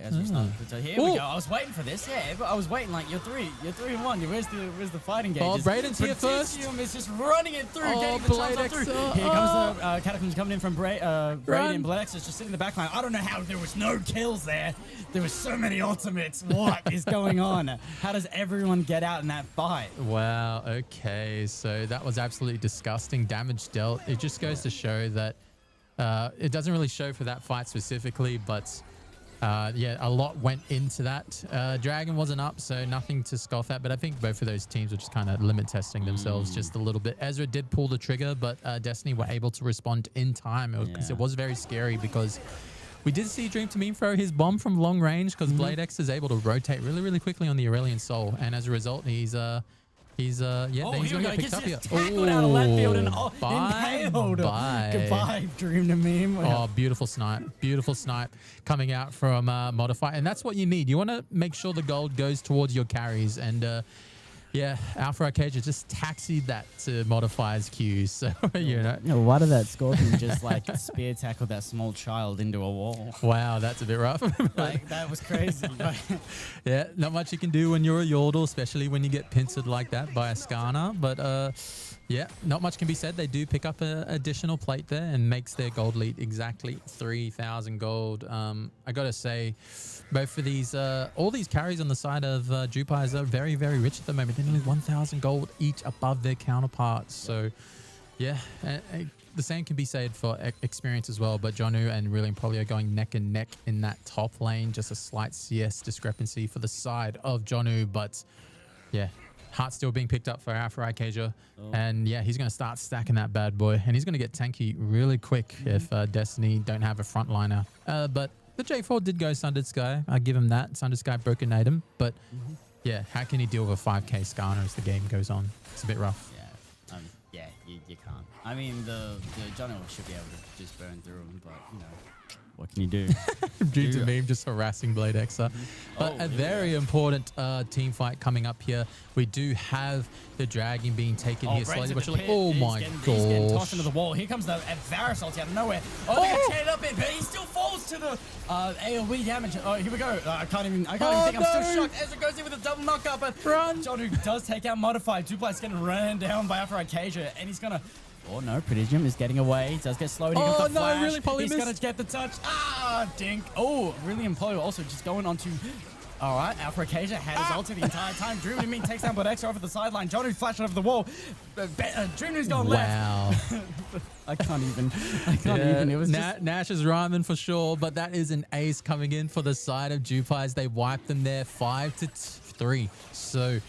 as a result, a lot of flashes were blown. As soon as I saw the Rumble ult, the Ziggs ult, everyone just flashed in different directions. They'll see you later. We're not dealing with that. He's gone left. Top lane is gone right. The jungler just died. The fight could have been a lot cleaner if Brilliant Polio landed his ult on the back end, but as a result, the extended fight actually happened. Brayden's just like, hey, I'm going to invade. I don't care. Yeah, this is what I kind of expect from it. Yeah, he knows Alpha Arcadia didn't reset here, and he will allow the grub to reset. But the thing is, he's got Heartsteel. He should be able to out-sustain him. He's healing a lot. Wow. Okay.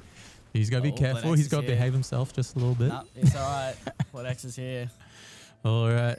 He's got a Blackfire torch as well. Yeah. So, yeah, he's that.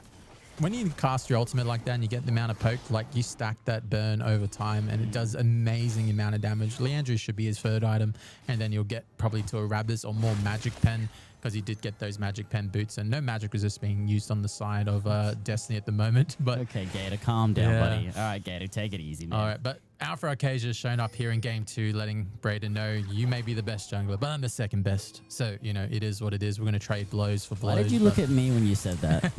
But right now, it is a 4,000 gold lead on the side of Jupires. They have secured feats, I believe. So right now, the Rift is on the table here. Bot lane has come to top lane here, and they're going to pressure this top lane turret. And mid. Oh, sorry. So Jupiter's bot lane went to top lane, right? I was kind of confused. So, we were looking at the cameras on mid lane. Yeah, I was like, there's no point trying to lane into a Sivir that can wave clear. So there's a bit of macro coming out from Jupiter's at the moment, and Ambessa probably does want this matchup into the Ziggs. It is a bit immobile here. Prodigium does go on to modify. Here comes the Flagging Dragon on top of as well. Prodigium ulted. Cataclysm is ulted as well. We even see a Rumble on in the mix. Wow. Ezra does ult out of the way. Here comes Alpha Acacia. Does tackle Prodigium and does get Brayden into his impalement. Brayden tries to Flagging Drag towards Ezra. Just taken down. Prodigium on 1 HP in a dream. He's dreaming over there. All right, a pretty proactive play, all things considered. 1 for 1. A lot of ultimates expended, but yeah, I gotta say, Dream Team's in danger right now. The execution was perfect. They did exactly what they wanted. They went on to modify an Ezra. They got modify. But the plan just stops there, and then it just went to all hell when Alpha Acacia shows up through the wall. Blood Exa comes in. Yeah.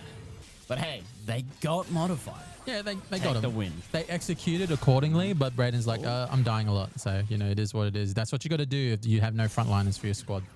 Yep. But yeah, right now they're trying to bait Rillian Polio to die. The Ziggs there a little bit because Blade X is coming down, and I don't think they know he's coming down, but he's going to walk back to mid lane there. But the game has come back to a lull state here. We do have 13 to 4 going on here. the Juplay here. All right, Spell Shield's a bit late, but well, the thing is, you don't want to hit the slow, but you don't want to give stacks at the same time. But you might as well take not giving stacks. So you could have blocked a lot of stacks just then. But so what? Yeah. So what? Do it immediately to block the E? No, after he uses the E, because he used it before.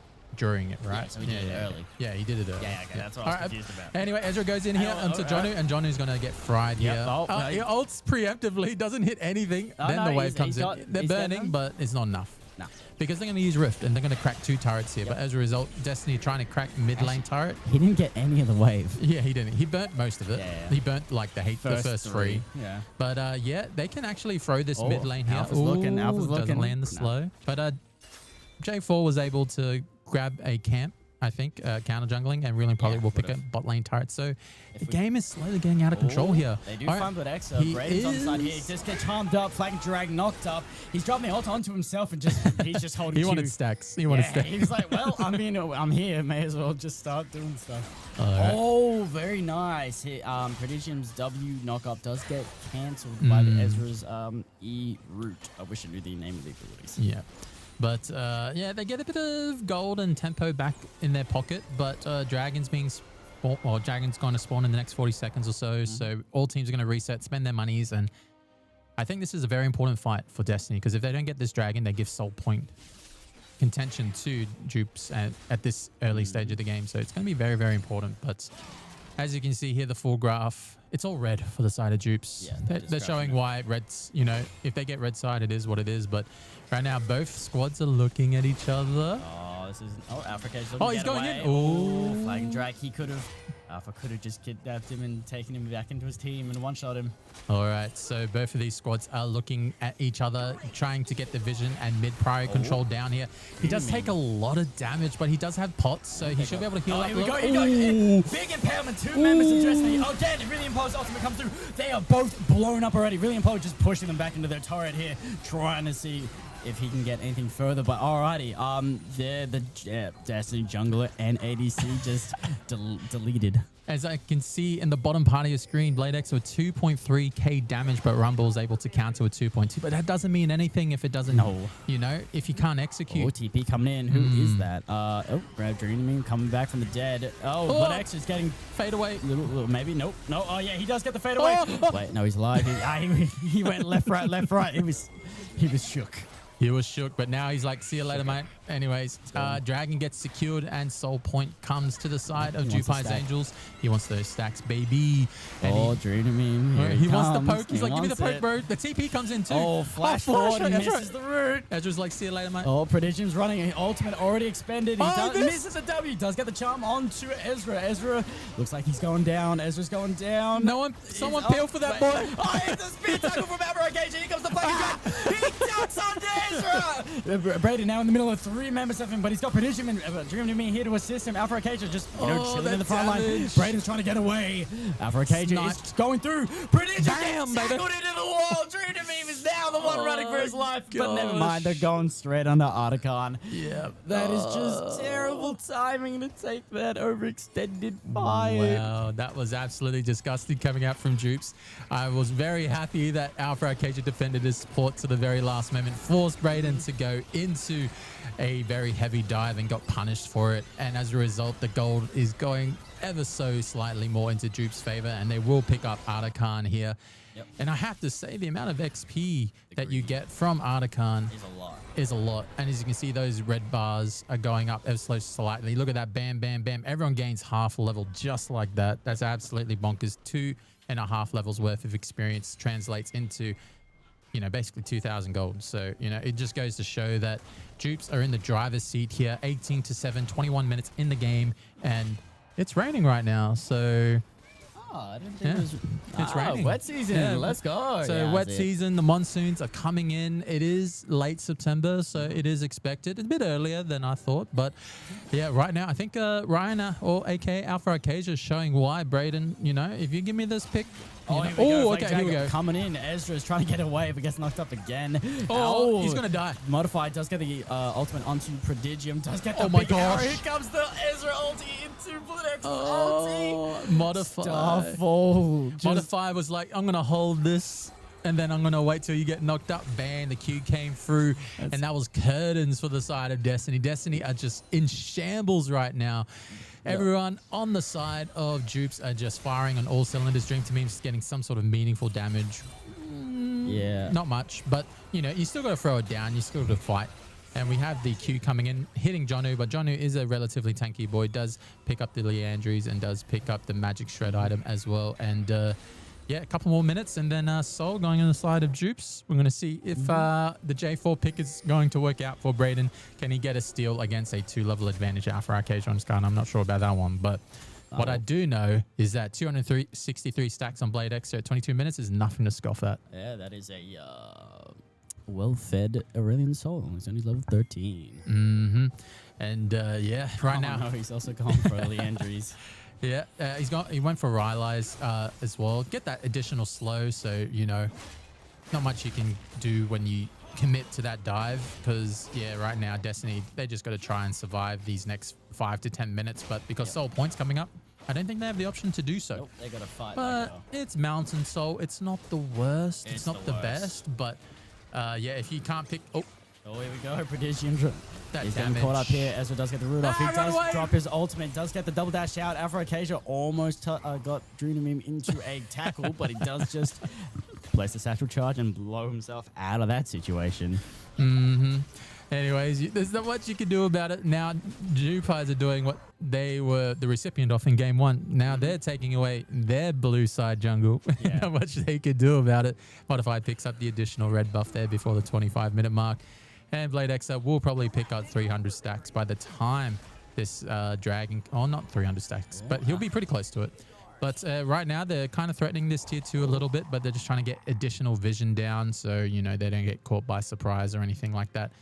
And the Ambessa pick working pretty well into Dream to Meme Ziggs. Like, he does have that threat of getting tower dove by Ambessa if he's not too careful, if he gets shredded a bit too much. But right now, everyone's eyes are on Alpha Arcadia. That HP bar with Heartsteel, they're just not getting through him. And he's just laying down all the CC and just pinning people against the wall and not giving them any sort of conversation. Yeah. They're not even allowed to debate. He's just like, you know what? You're just going to get pinned to the wall. Not much you can say about it, buddy. So anyways, he has unending despair as well. And he has his feet boots as well. And yeah. Oh, no, sorry. That's... I'm an idiot. I thought I mistook Brambles for one mods. All right. Oh, here we go. He's coming in. Brayden just try to flag and drag. Jonu does drop the ultimate. But they just walk out pretty safely. Not too much damage taken. Here comes Alpha Arcadia. Oh, right, Brayden didn't mess up his flank drag this time. Here comes Starfall coming in from Blood X. That's a big amount of damage coming in. William Polo did TP into 4 members of Destiny. And the Prodigium just gets killed off screen. Here comes the impalement. And Brayden falls already. All right, I can't even keep up. They all died within 3 seconds of each other. Wow. I saw some... I don't... Was it Brayden who got like impaled, stolen, and dragged into... So to look back on that fight, so he went to impale 2 people, but unfortunately Jonu walked in as they flashed out, and then he got impaled and brought into Narnia. Yeah, it was Jonu. And as a result, Ezra was able to find the max range ultimate coming out from Nico, and was able to get that additional knock up, and then Blade X was able to secure 300 stacks when he was killing the carries of Destiny. But they secure Soul here, and they're pretty much beefed up boys. They all got a bunch of like steric shields active always on the side of their team. And yeah, it just feels like JWP is just trying to bait out Prodigium's ultimate and engage every time, and then they look for a re-engage, and it just shows that they just don't have the stats, the HP to do anything about it. Even though really Polio was in a bit of danger, they didn't really have the lockdown to secure him, so he was able to get out of dodge and just flash out. But right now, 10,000 gold onto the side of Jupes, and they're looking at this Baron, and Siva's just trying to finish this IE because she's not pumping any damage whatsoever in this series. But right now, Jonu's slightly overextended here. We're going to see if they can collapse. Oh, Blade Xer goes the wrong way. Alpha Cage does make it towards Jonu. He's going for the impalement. He does pull him away from his turret. Oh, he missed the stump. He did miss the stump, but Jonu's now the one chasing Alpha Arcadia here. Braden and They're Drew. tickling him, bro. Yeah, don't worry about it, bro. He's just chilling, man. Bro, just gave him a nice, you know, bit of heat pads on the back there for Alpha Arcadia. Really Implo just land the ultimate onto it. I can't even keep up with that because Prodigium stunned up.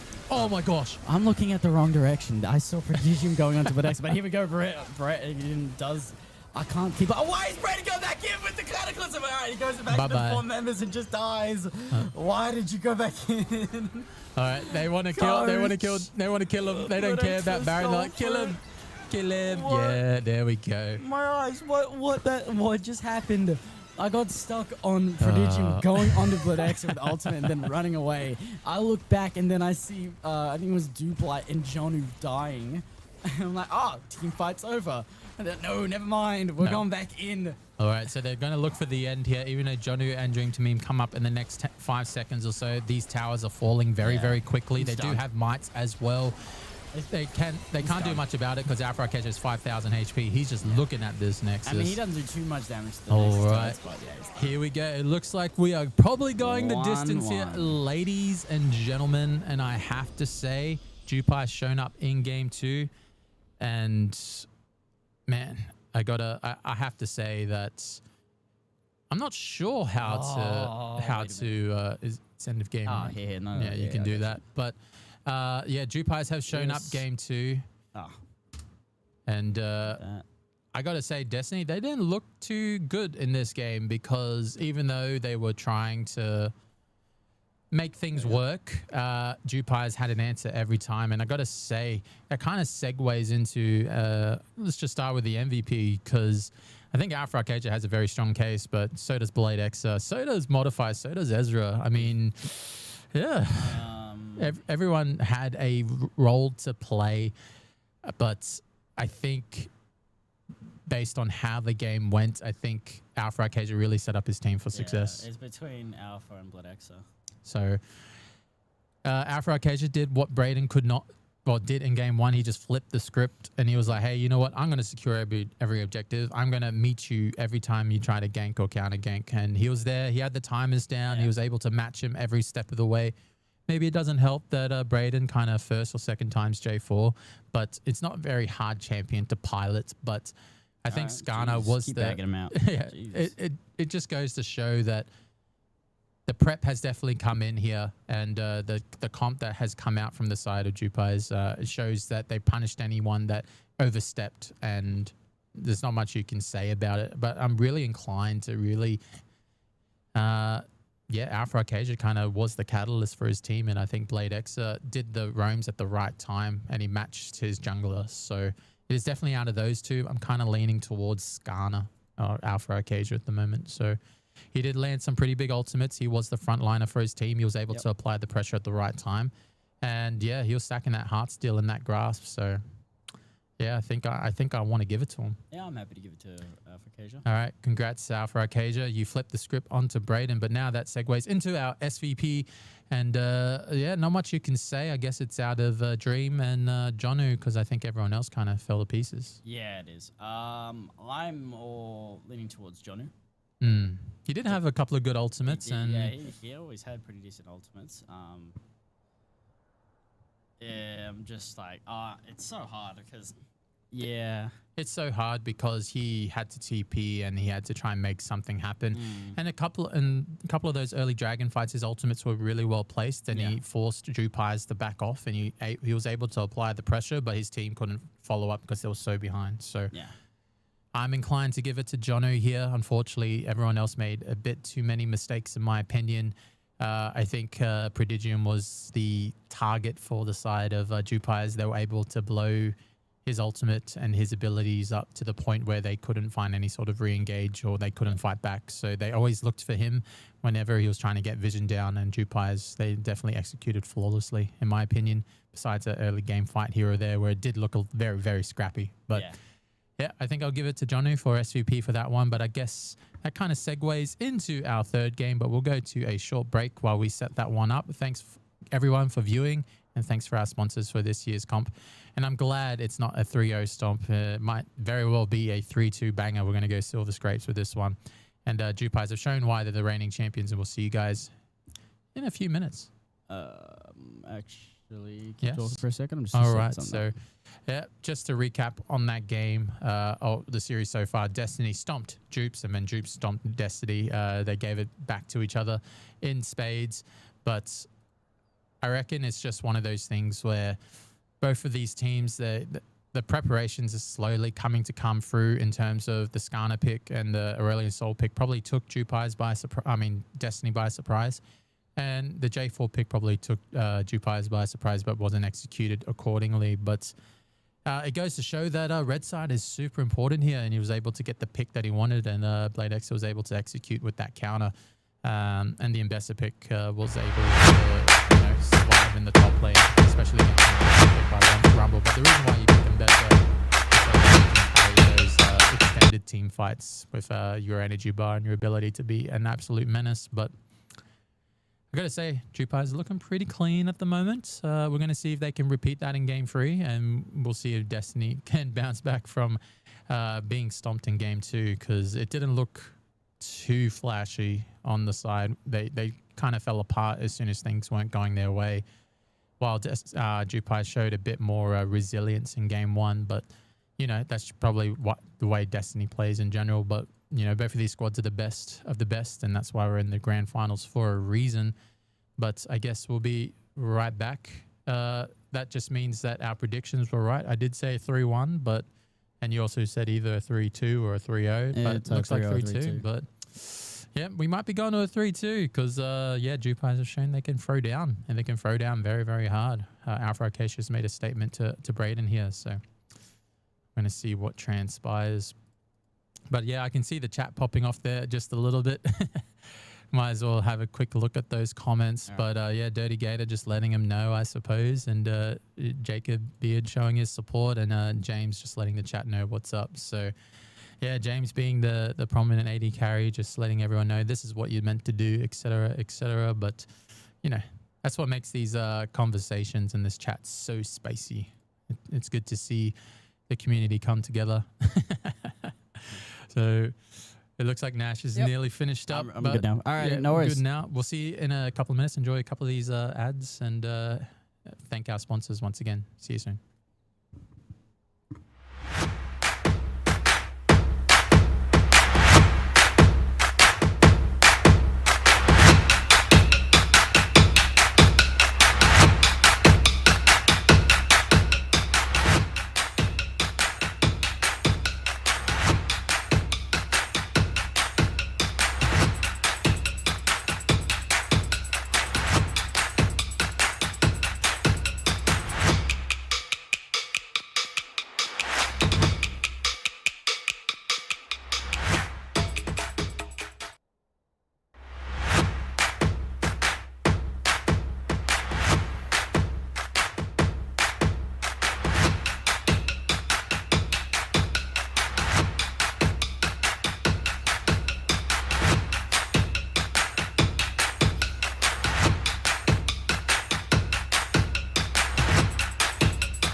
this one. Alrighty, what's going on, everybody? Oh, hold on. I went to the wrong one. 1 second. Oh, no. Now we're back. Yep. Alrighty, we're back with game 3, and we're kicking off right now, brothers. Hold on. No, we're good. It's already set. I thought I had to swap the teams around. So, yeah, that's fine. Game state is even, 1 apiece. That's it. So, just to recap, game 2 has gone on to the way of JWP, stopping Destiny in game 1, but unfortunately, bans will need to be updated. We'll have to put them in manually, but in the meantime, we'll just go through draft accordingly. So, we do have Vi being hovered here for dupes. They're not going to deal with Braden's Vi, showing why he's very proficient on that champion. And right now, we do have Senna. Always been taken away from dupes. Senna is probably one of those very safe scaling picks and can play at very long range, heal shields, and is just able to get it done. So it would have been...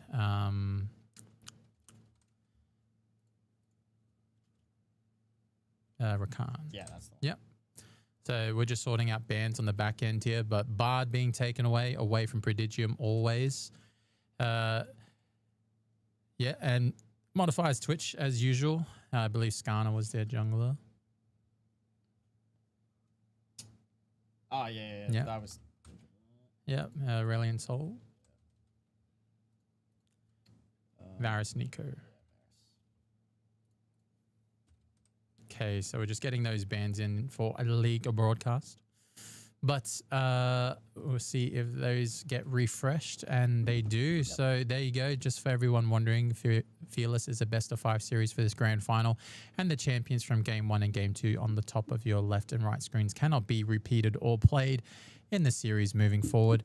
As a result, we do have Wukong and Lilia being taken away from both of the junglers, and we have Caitlyn locked in here as a first pick for modifier. Caitlyn has been buffed a little bit throughout the last couple of patches and is a pretty oppressive laner to play against. So pretty safe blind pick, all things considered. Only a pick or two can really put the grind or the gears to Caitlyn. And we do have Morgana being taken away. Pretty normal pairing for Caitlyn. So Destiny have shown that they can flex the Morgana in support, in jungle, and in mid. So Morgana has been a popular pick this patch, so has shown that it's very strong and very oppressive to play against, especially when it's ahead, and can be played from behind because it's such a safe pick. So, but we do have Tristana being locked in here for Destiny, and I gotta say, Dupli is a bit of a Tristana player. Is he? Yeah. So, but also is Dream to Meme in the mid lane, so they can flex that. So they can flex Tristana in both lanes. Two-way flex. And for some reason, I wouldn't put it past Braden to play Tristana jungle for some reason. I don't know what it is. Nah, he can't play a jungle. Don't challenge him like that. I will actively challenge it. I don't think Braden's that much of a maniac. Yeah, but yeah, we know him. But Blade X's Mel's nothing to scoff at. So okay, very early. I mean, understandable. Morgana Q, Tristana ult. But the thing is, Modify and Ezra have shown they can play double APC bot lane. So I wouldn't put it past them to do that, but Blade X has shown why he can play it. So they've already got Caitlyn. Yeah, I mean, Caitlyn can also be flexed technically as well. So over to who? Mid lane. I wouldn't be surprised. But Mel's picked. Yeah, I mean, unless you're thinking Mel's going to go to Ezra. Yeah, they can play double. Not. Yeah. I mean, I am kind of because it's not. I am kind of thinking outside the box here a little bit. I know what you're saying, but that's Blood X's pick. That's his bread and butter. Yeah, it is his pick. But Alistar. Nocturne. So we'll see how it transpires. This is a good time to pick Nocturne. There's only 2 champions left to play in. I mean, it's not terrible. I mean, the spell shield is good for. It's a bit rough to jump into an Alistar and a Morgana, but I mean, like, it should be fine. They need a backup pick for that Nocturne, or he's just gonna suffer. So I can feel the world ender coming. But yeah, we do have Karma been taken away from Mesra, is known to play that pick. So we're gonna see how that one transpires. We have the 4th ban coming in from Dupes. They're probably gonna ban a support. Not a support, a jungler here most likely. Yeah. Or it could be a top laner. It's hard to say right now. Could be. I mean, they could, if they wanted to, they could get rid of like the Cassante. Because I mean, they'll probably pick their top laner 4th, No. Yeah. Okay. They banned the Gwen. So Gwen makes sense here. Especially with a Morgana in your back pocket, especially if you're immune and then you're immune to spells. It's just like but they just like if they ban the Gwen, then they also have to ban the Cassante, because if you don't ban Cassante, what can you play into it? There's no Camille anymore. you just handshake. There's no Renekton Rumble into Cassante. You have to handshake it. That's not a great trade. Yeah, it's not a great trade, but it is a trade you have to accept. So Lethal tempo Swain time. You reckon get it up? No. But Ornn being taken away here, pretty safe scaling pick on the top side here. They do have a Caitlyn, so they do want to make sure that Caitlyn is enabled just a little bit more. Kale. And Kale being taken away here as well. They're trying to get rid of any sort of, I guess, late game prowess on the side of just Destiny here. So just lock in Cassante. I know you're going to do it. Or, I mean, you could lock in anything for top, actually. It doesn't have to be, but it doesn't have to be. But yeah, I'm pretty sure he's going to save his counter. Or he shouldn't save counter pick for jungle. He should pick Zed jungle. Zed jungle. Oh, it is Zed jungle. All right. This is either going to cook or it's going to burn. This is. Oh, man. Brayden, you're bringing in the spice today.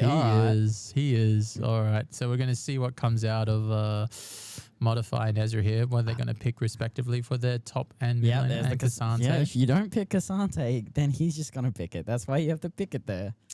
All right. If there's ever going to be a big move, I think it has to come right now. It's like, I don't know.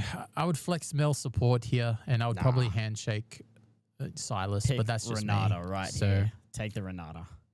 All right. So we're going to see what they're going to pick. Well, because it is a Alistair support, so... Yeah, pick Renata. So we're going to see if it's Milio as well. Milio's good. Oh, Kaylin Lux. It's an Ezra special. Oh, why? Why Lux? Why Lux? This is... They don't think the Alistair exists once it has a black shield on top of it. Yeah. What are you doing? And what is the Lux going to do into a Zed? I don't know. Like, what is the game plan? What's the game plan? But if they were going to save their draft, I reckon they should have flexed the Mel there. So it is Johnny's Rek'Sai. Here we go. That's what I'm talking about, baby. Land Shark. I knew. I was hoping he was going to pick this series. I know he's been playing it, and it's a really good pick because it's got so much sustain in lane. Johnny, my boy, coming in. All right, so Rek'Sai's kit in general does decently well into Cassante. And because they gave him the true damage back. Yeah, true damage. So it can punish Cassante a bit more harshly in lane, and the only real counter pick into Rek'Sai in the early game is probably Renekton. So it just goes to show that he's going to have a free lane, I think. So what Rek'Sai? Yeah, Rek'Sai's going to have a free lane. I don't think he's going to have a free lane. I think it's just going to be even. It could be even, but that's what I mean. Like, both of these guys are just going to do their own thing, and whoever farms and who's more proficient will win. And that's what it's been like in the top lane in general for the last 2 games. But we do have a spicy matchup nonetheless. We do have a very high-risk, high-roll Caitlyn Lux in the bot lane, while the Tristana will have to scale until she can get, eventually outrange the Caitlyn at max level. So... yeah, it's looking pretty clear what both teams want to do in this game. And I think the Zed jungle is probably what I'm going to keep my eyes on. X factor right there, baby. So as soon as that Zed goes in, like, oh, man. Somebody dying. Someone's dying. Lux is dead. Caitlin's dead. Mel's dead. Somebody dead. I don't think the Lux pick belongs in this draft. It doesn't. It's so bad. So they could have picked anything else. Look, unless they get that's the thing. Like they have to get ahead in bot lane, but as we've seen, they just don't try to push their lead. No. So it's gonna. I don't know. No. Hey, look, if it works, I'm happy for them. It's just probably not gonna work. Yeah. So we will see, because that is a very immobile champion, which. There is a very mobile Zed, a very mobile Rek'Sai, a very mobile Alistar, a very mobile ADC. There is all mobility, and you're choosing the one champion who's like, well, if I miss my Q, I guess I better start praying to whatever religion Demacia has. Pretty much. Man. I got to say, though, the Nocturne's got a big job in this game. How are you going to pilot that champion? Are you going to dive in? Are you going to use it defensively? It's like, it's kind of like, you know, if Zed's really proficient, you'll be able to confuse the Nocturne with his shadows. Like it's a shadow war basically. Yeah, so. he's really got to push his lead early. 'Cause Yeah. I don't think Zed's clear can keep up with Nocturne's clear. So he kind of has to really push for everything. Like I'd like to see like a double scuttle. So I'd want him to try and match his clear pathing with Zed. Pretty much, yeah. Just to try and contest him for that early lead, but we will see because I'm pretty sure Nocturne's a lot stronger than Zed early. But the thing is, Jupires have drafted winning lanes for the most of this series so far, actually. So they do have winning lanes. In terms of the actual comp as a whole, it's questionable, but they all have winning lanes. Questionable. Cassante, Rek'Sai's even. The comp works. The comp works all up until there. Yeah. They don't like the Mel. Delicious, great. Nocturne. Yeah. Oh, so Pretty good, much. so good. But Caitlyn, that works. You can throw in Caitlyn with the anything. Mel and Morgana handshake each other, but the Mel eventually outscales. But then you got the Caitlyn and Lux. They got to really push that lead and take Tristana down early. So the thing is, like, there's an Alistair in the way. So there is an Alistair in the way, and you know what? They can free hit the Alistair, but this is cooked. It is. I really wanted to see anything else besides that Lux, but we're going to see if Ezra can pull it off. Brother, so. I would have taken a Pantheon support, but the Pantheon's been taken away already. What do you think would have been the ideal support pick with that Caitlyn? Honestly, like I was hooked on like Renata. Like Renata, like Alistair jump in, you can just, get out of here. Zed one shots your ADC. Well, your ADC now has a time to kill something and then live. Yeah. Or you just preemptively drop the ulti when he's using his ultimate animation, and look, he's caught. Gives him some time. Oh, sorry, let me just. I gotta drop my mic. Hold on. All right, so we're loading into the game here. And right now we are game 3 in this Grand Finals Best of 5 series. Jupires are going the distance. We're going to see this game is very important for both teams in terms of tempo. So hey, it's in order this time. It is in I order. don't have to change anything. So I guess we'll go to caster mode, I suppose. Let's check out the runes real quick. It doesn't work, remember. It doesn't work, Yeah, so we'll just look at it vaguely. So grasp for both top laners, standard. That's stock standard. Electrocute for Zed, stock standard. I mean, Spellbook for Alistair's kind of the only. Look at them going down there, like. Actually, the only thing I'm modified with lethal tempo. I'm a bit. I mean, hey, Charybdis, you still here, man? Can I get a rune check, please? A rune check on modify. I just think lethal tempos are like the best rune for ADCs in general. Yeah, so it's very think so safe as well. I think I generally think so as well, but I don't know. Like I'm trying to. Because you just want to stack that bomb and just DPS, right? That's just the main reason why you pick lethal. So bomb. Like when she uses her charge or whatever it's called to activate it faster. Modify. Oh, modify. Sorry. Yeah. I mean, it still works, but it still works, I don't know. I keep thinking that like PTA here would be better or something. Oh, for the early game for sure. Not even for the early game, but just for the game in general. Just for the game in general, because I mean, you're not really going to kill the Alistair anyway. Oh, Jonu, land shark.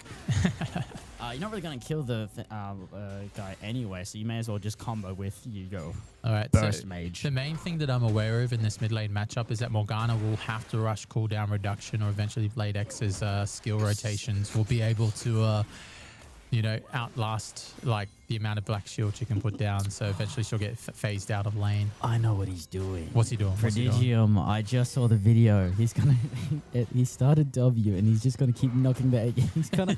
I know what you're doing, Prodigium. Who was it? Was it? I forget who did it. There was I think it was a pro player or a streamer. I can't remember who, but they did this exact same strat of just knocking him away from the wave. Yeah, knocking him away from the wave. I know. It's an effective strategy. It is an effective Look at it already. I see. Getting out pushed already. I see That's what crazy. you're doing. All right, so a bit of a scuffle there in the bot lane, but Prodigium just pretty much letting him know this is Alistair and this is what I do. So yeah, unless Ezra can time his stun perfectly, I think Prodigium's just gonna have fun in this lane. Yeah. So yeah. Or he could, stop him with the tower shot though. Tower shot. Oh no, Prodigium's inting. If that trap came in, Prodigium dead. No. Yeah. Oh, Alpha Look at Arcade his is getting invade. invaded. And his red buff. Oh, gets, he's you gone. didn't smite it. You didn't smite.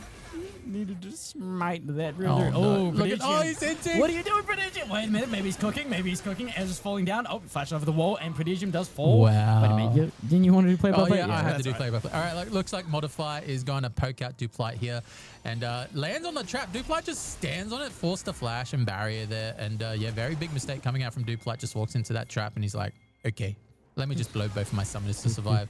But Blade Exit does land some meaningful poke damage onto Dream to Meme. This is what I mean by the maxing of the Q and the spell shield. It's just he's able to land that Q more often by the time the spell shield's back up. So it is a soft counter, but yeah, Johnny just getting that shoved in. Look at that big wave that Duplight has to farm at low HP. So will Ezra give his life to make sure he misses the entire wave? No, he won't. So they get a plate at least. Oh, look at that Q go wild. Wait. Oh, he's so close to death. Trap. 7 HP by the looks of it. Absolutely disgusting. He's able to get out of there. If he had Scorch, he's dead. If he had Scorch, he would have died. So no Scorch there, unfortunately. But yeah, right now, First Blood again goes to Drupals. 3 games in a row. You mean Modify 3 games in a row? Yeah, pretty much. Yeah. All right, so this is the oppressive Caitlyn Lux lane. You know, there's no point playing Alistair if your ADC's dead. So yeah, not much you can say about that one. He does get a big plate, all that farm, and he makes Duplight miss like a decent amount of CS and experience. So yeah, Prodigium just letting him know, you know, you got to back far away from me, buddy. But yeah, top lane's pretty standard. So. Gator, so Fearless is just picked, so anything played in game. That's it. Oh, Brayden coming in. Oh, Zed, look at the clone circle move. Oh, never mind, it's not Faker. He's out of here. He's not him. Nah, he's not him. Wait till he's level 6, then we can decide that. But it's not. Yeah. Faker would have got that. Yeah, he would have got that. All right, so John is just going to get this crash in, but I think really Polio is not going to... He's going to stall it for as long as he can. So he's not going to give him a free back. Both of those guys just standing on a bit of biscuits, and Prodigium's like, yo, what's up, bro? And then he does. Yeah, that's the interaction. And yeah, it's not fair that Mel can outplay 2 crowd control champions like that. Yeah, but it is what it is. Hey man, you have to chain this so you're not wait until he's out landed from airborne. Yeah, that's it. It just comes down to skill expression. But he was able to get the crash in. Does get level 6. We'll be able to get a free reset there unless Johnny lands a Q there. No, minions are in the way. He's trying, and he does. He does stop his back there momentarily, but they're both really probably can technically all in him in here. But a little bit of interesting stuff here. Johnny's been pushing him in constantly, but he was the one that's down on XP. Yeah, so I think Zed leached a little bit. So I think that was from the gank. I forgot about that. Look at Ezra just playing so far up the lane with no fear. But here comes the jungler and the support. bit of vision war here, but now we're going to have a bit of a play coming in for Prodigium. He doesn't land the knock up here. The Q misses from Ezra. Brayden's level 5, but he shouldn't be able to pick up anyone here. As a result, Alpha Arcade is level 5 as well. Both of these guys are so close to level 6. No, actually, they're just hitting level 5. So, yeah, both of those guys just chilling at the moment. Does land the Q. Alpha Arcadia's just thinking about it. They don't know he's there yet. Oh my gosh, look at that. We're going to run this down. All right, so Prodigium. Oh, he's forced to flash, but he does get nicked by the E here. Who's going to flash Q? Nobody. And yeah, he walks out alive. So he does. Man, he was probably sweating there just a little bit. Yeah, just a little bit. But yeah, John is just being annoying, making sure Real and Polio gets a pull back here. But they're both sitting on the same CS, so they're both chilling at the moment. They both got TP. But this is what I mean. Like, they're just the laning prowess of Dupes. They're just already up 1,000 gold, and they're not doing much besides just winning their lanes ever so slightly. But Ezra's so low here. Look at them just hanging around. Brayden wasting time while Alpha Arcadia gets level 6 here. But we do have a bit of a fight, but Ezra does land the Q, and he's able to get out of dodge on that one. So Zed not being proficient as he is in the first 2 games, he should try to chill out or take this dragon. But I think he just wants level 6 and this scuttle, and then he's gonna chill. But that means Alpha Arcadia has a bit of tempo on him. So gonna see how that one goes. Yeah, they're going to pull the trigger on the dragon because he doesn't have tempo, which is a very sensible jungler decision. So Alpha needs to be on baiting right now.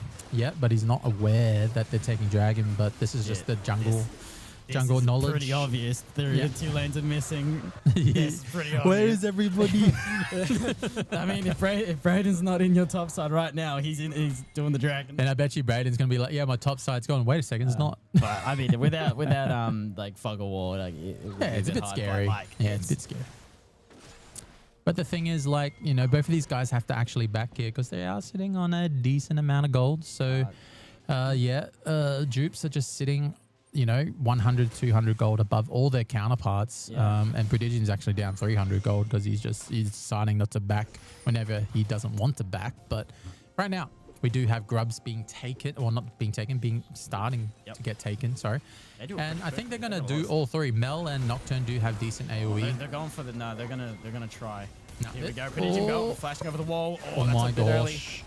All right, so the lights get turned out here, and it looks like Nocturne is playing defensively with that ultimate. Jono is ahead of his team here a little bit here. Mel doesn't have kill potential or kill range just yet. And backs out. A Morgana binding actually lands onto Ezra.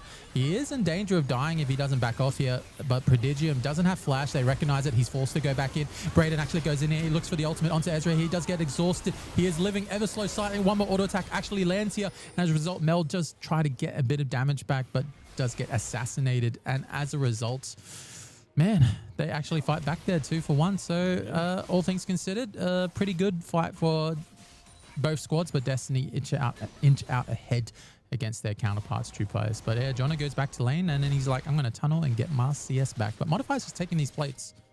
He's just taking them plates. Shot. Yeah, and a tower shot. Yep. Oh, man, I have to say, yeah, look at him. He's just taking these plates, and Duplight can't do anything about it. All right, Prodigium is back, so he can do something about it. But now he's forced to reset here, and he's going to take another plate. So yeah, hell, we need to be very careful here. Duplight, he's got to learn to back properly. So the kill feat, the warfare feat or something. Yeah, here we go. And Modify's giving it over for free, maybe. Duplight is hesitating on going in here. He's just afraid to get stunned by Ezra, and yeah, I mean, he does have a BF, and so does Modify, but yeah, I guess he's just a bit hesitant at the moment till he gets in a more favorable position. But yeah, both of these top laners just grasping each other non-stop. So, you know, that's what they do. And stacks on stacks, baby. Stacks on stacks. It's good to see Jono here on the Rex side. Very unconventional pick, but not too uncommon. Oh, here we go. Really, Polly looking all out onto Jono here. But this is why you pick Rek'Sai, and he's like, what happened? You don't bother. Nothing. Oh, hold on. He still wants more. Oh, this is a bit dangerous from really Apollo. He does get knocked up here. One more shot will kill him. But unfortunately, a kill comes through for Jono. Duplight does get... No, he buried for no reason there. But yeah, he didn't trust his support. But Ezra does get picked up on the Lux, and now he is 0-2. But a bit of an uncharacteristic mistake coming in from Brilliant Polio. He was in tower range, and he decided to Q Jonu just a little bit. So yeah, he died for it. Yeah, there's no real point in trying to kill a Rek'Sai unless he's already very low, because he can. I mean, you ult him and he just ease away. Yeah, and he's out. So it's a bit of an unfortunate series of events here. I think Rek'Sai can just stand next to you with Sunfire and still win the trade without using auto attacks, but that's just me. But it would be pretty close. But it looks like raw stats coming out. A TP actually going in. Wow. Okay, the lights get turned out here. Unfortunately, Modify is saved by his jungler, but Alpha Arcade tries to get hit back into the turret here, but unfortunately does get stunned. Modify will die.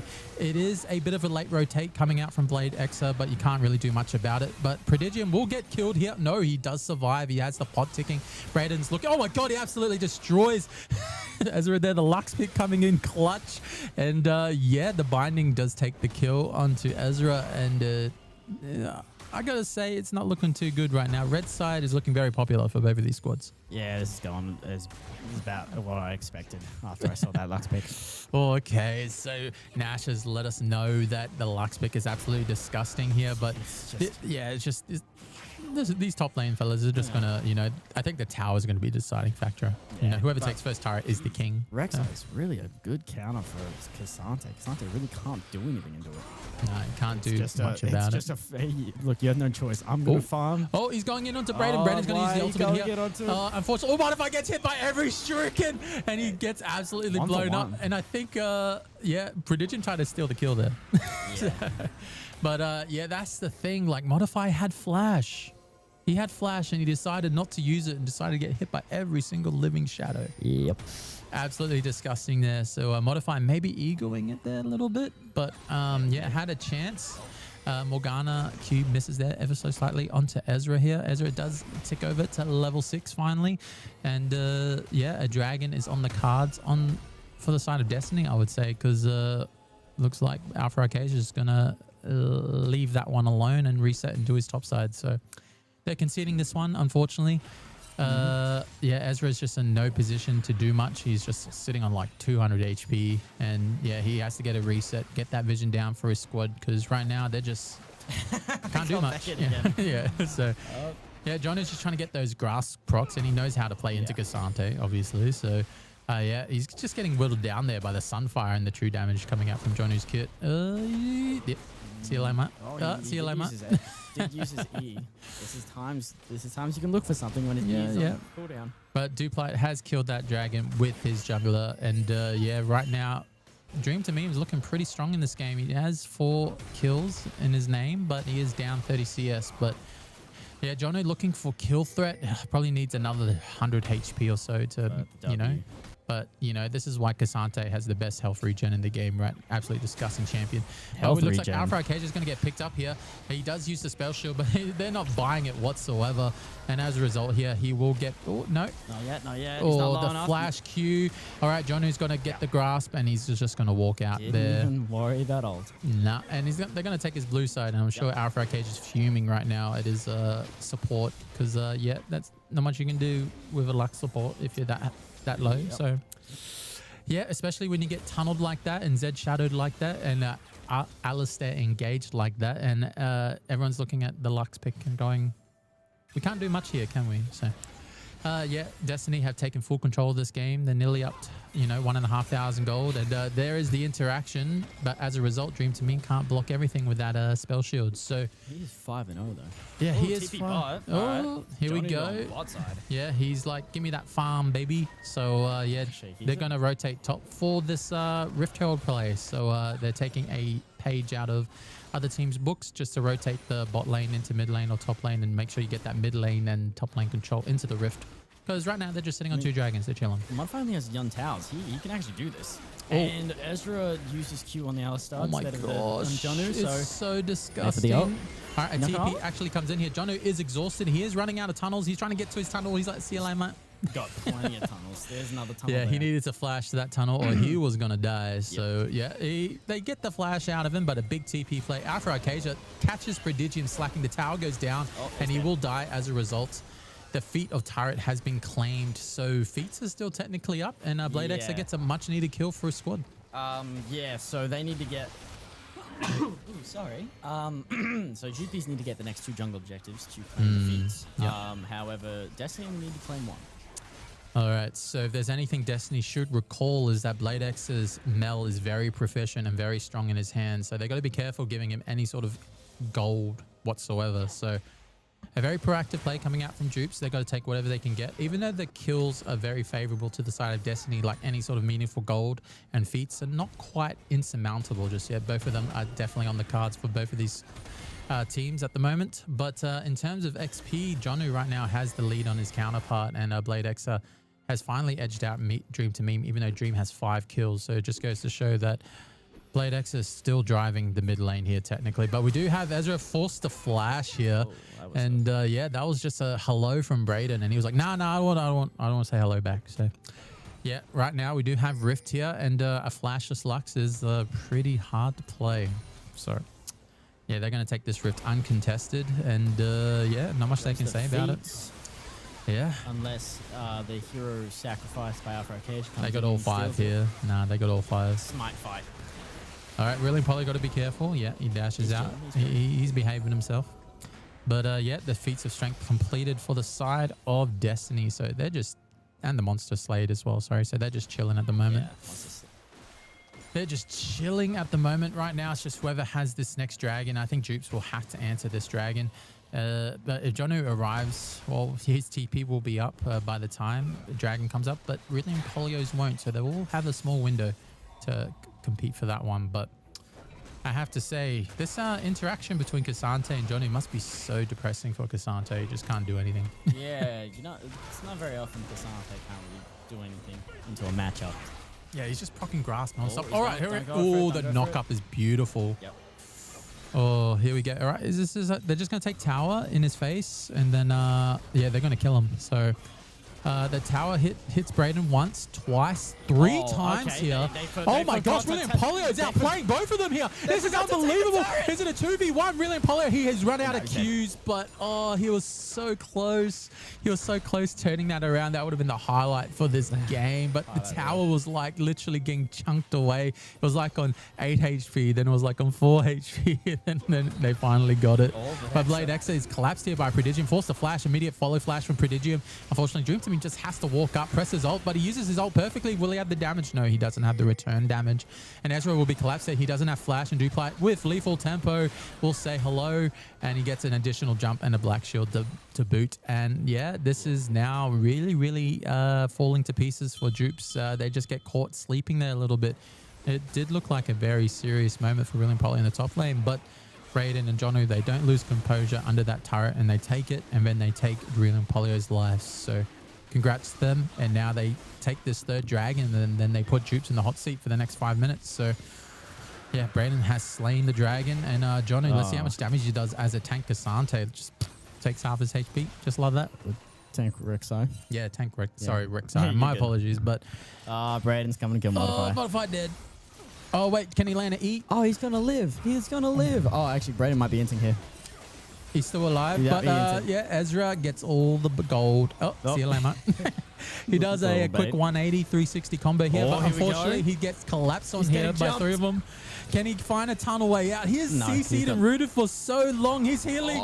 Here we go, the great escape. The Lux ult comes in, does nothing to him. He's healing more than Lux is doing damage, and he's going to the ward comes out, and who's going to take it? It will be Brilliant Polio here. Maybe. Wow, he's buying so much time. Look at him go. Look at this guy go. Oh, 30 seconds, way too long. But the thing is, Artican's up, but Brandon died, so it is what it is. He just picked up a spirit, and he doesn't even have Unending Despair yet. That's disgusting. Like the amount of CC he took, and he was just able to do whatever he wanted. Like that Rek'Sai pick is disgusting. It really is. But yeah, if you don't have heal cut for that boy, oh god, it's gonna be a bit of a rough one. But Prodigium just letting Blade X know what's up, boy. So. But now we go back to a bit of a lull state here. Dupes are in the hot seat here. 4.5 minutes till Seoul, and it is an ocean of all things. So yeah, you don't want to really deal with it. But now the Rek'Sai gets an Ocean Soul. Jeez. Yeah, I think he's going to heal more than... Because he needed more healing.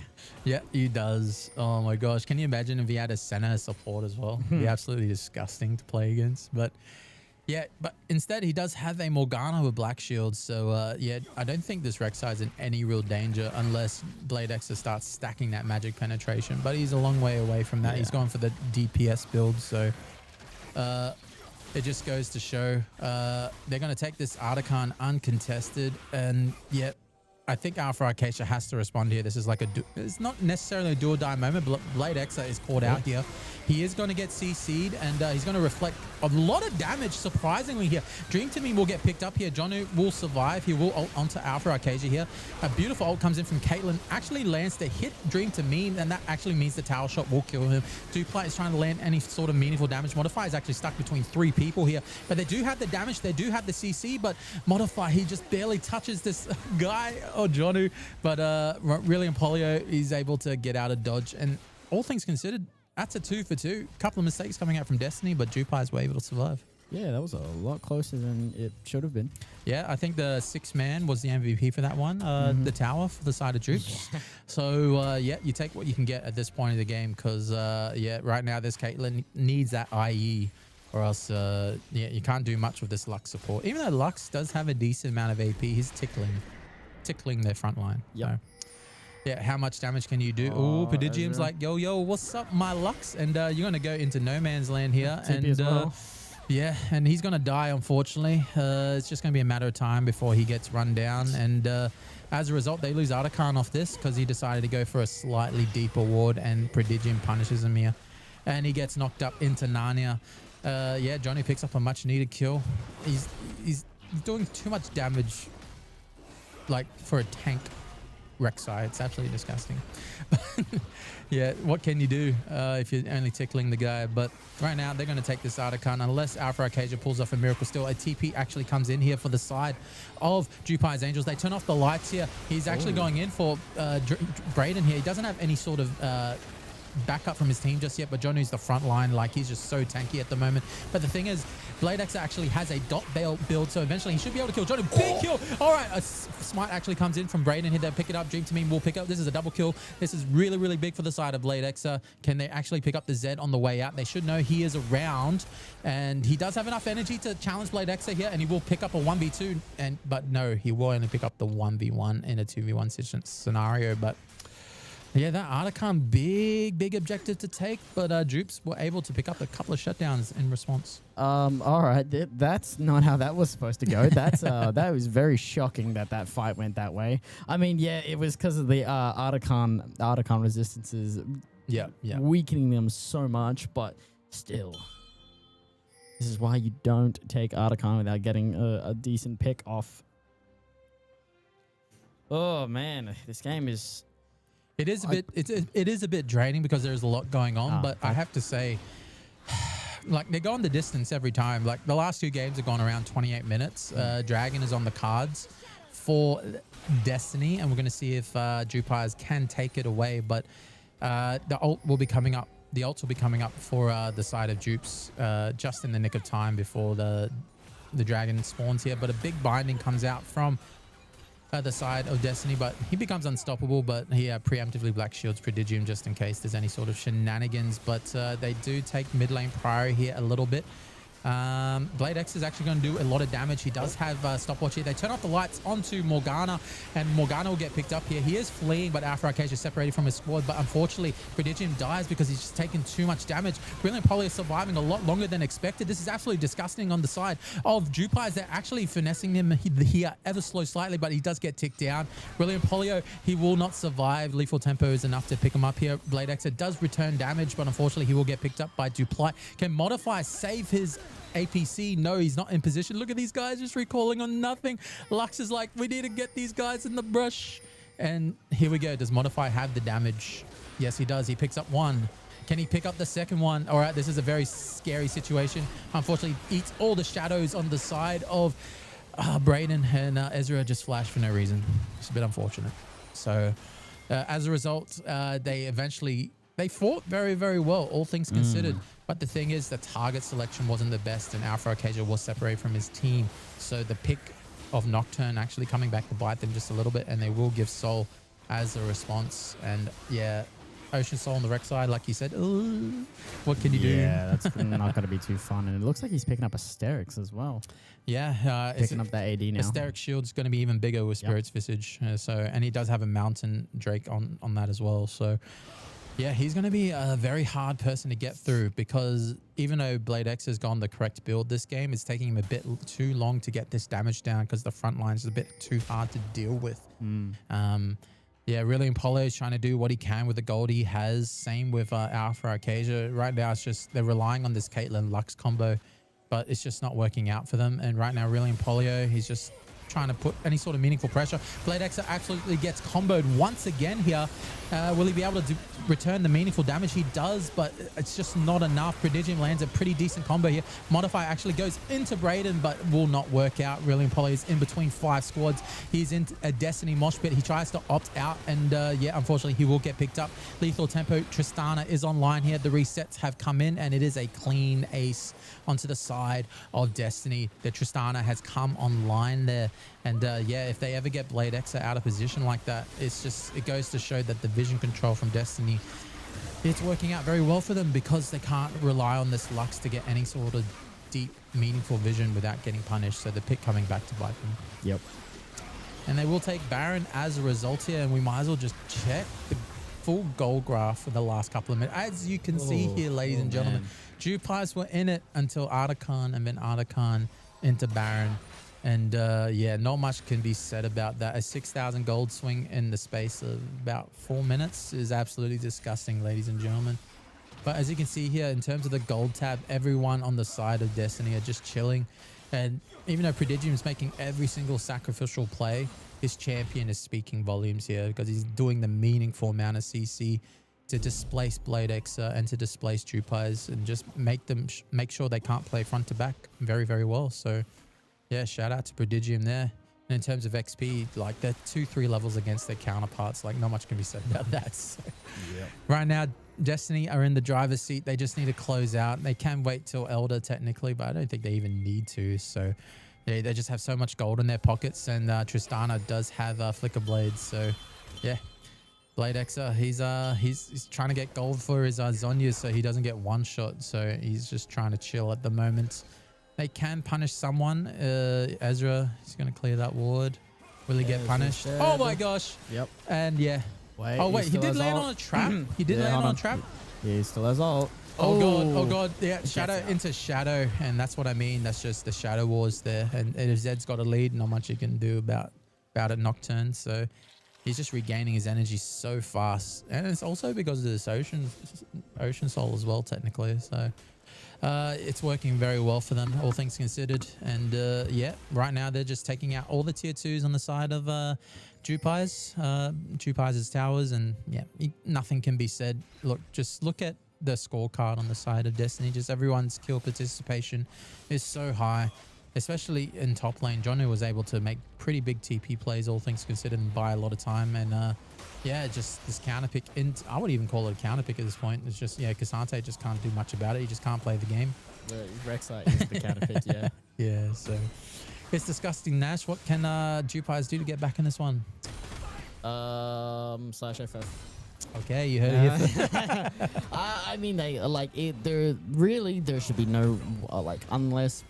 Like, are you saying it's impossible? If play continues as it is showing, it is impossible.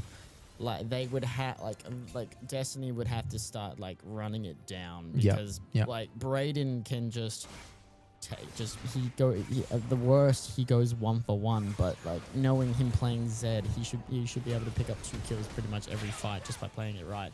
So that means he's pretty much always one-shotting Ezra without even using his ulti. Then he can still save his ulti for Modify or even Alpha Arcasia. And that's just their jungler. Then you've got Jonu. Jonu cannot be killed unless you have all 3. You have to have your damage carries just on top of him, and he still doesn't die that quickly. Yeah, I mean, there's not much you can do. I haven't even gotten to Dream to Meme or Dupli yet, so yeah, it's kind of Jova. Oh, and there goes Modify maybe? Bro. He's good. Yeah, half HP. That's alright, Brayden's not there yet, so he's lucky. Alright, so yeah, Prodigium just standing there ever so menacingly. Does land a decent amount of damage. Does get the Black Shield just in the nick of time.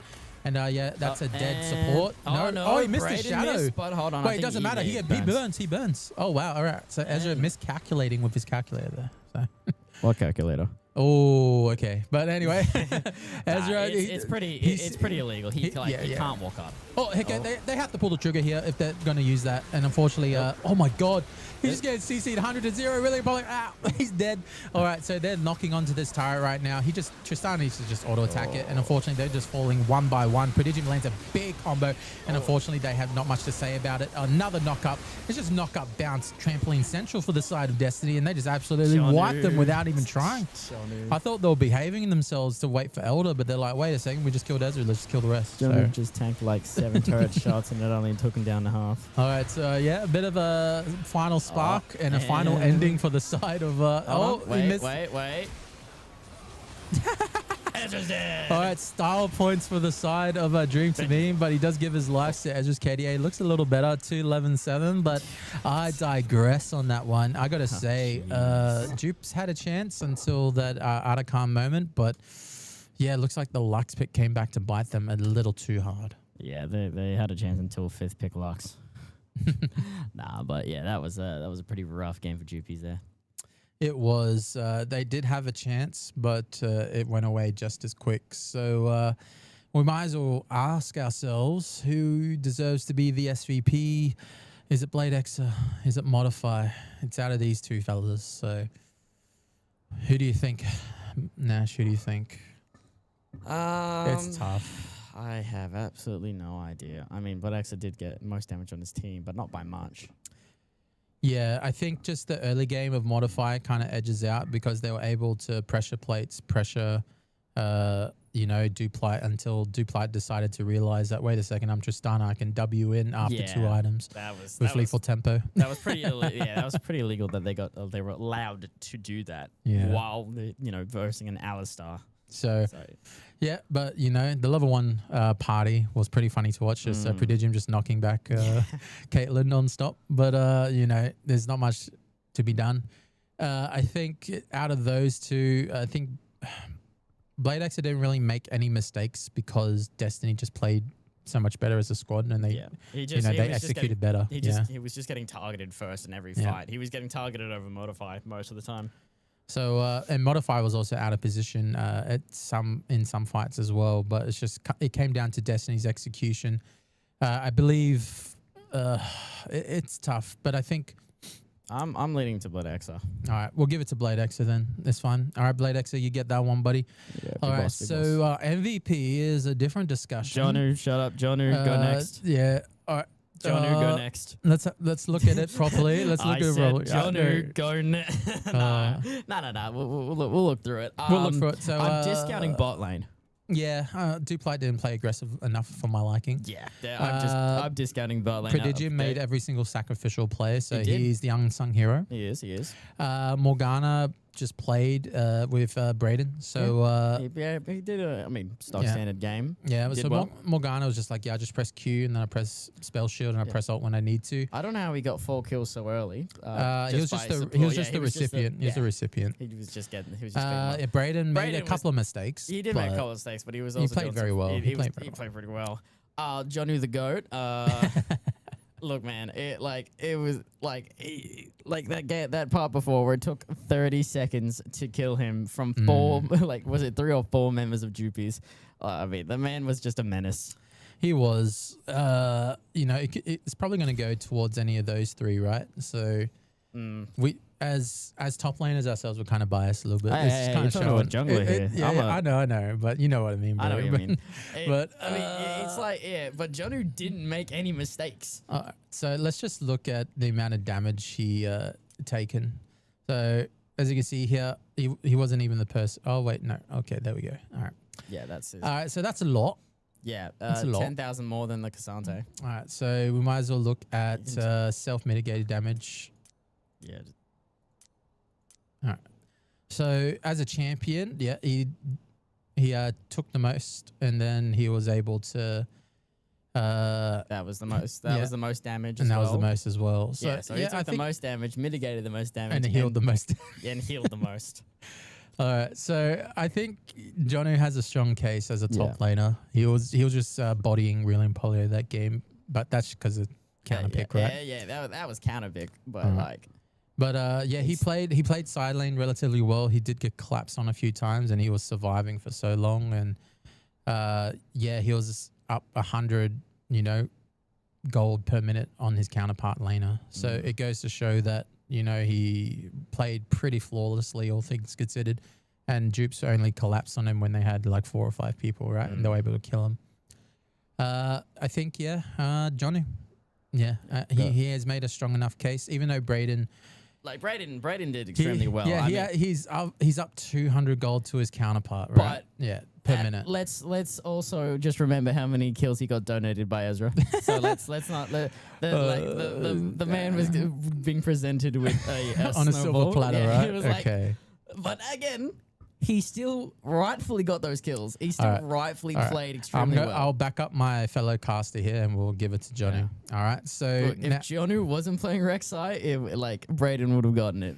Yeah. But that was just an insane masterclass on Rek'Sai. You heard it here first. Jonu grabs that MVP in game 3, and now Destiny are up 2-1. Match point. And match point. We can see if red side favors continue for both of these teams, because everyone's won on red side so far, not blue side, which is kind of crazy to me. But this is the way this best of 5 Fearless is panning out, and I guess we'll be right back for game 4. Don't go anywhere. Thanks for watching. Much appreciated. See you soon. Yes, sir.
Alrighty, ladies and gentlemen, we are back for Game 4 of the Grand Finals. Destiny are currently on their match point.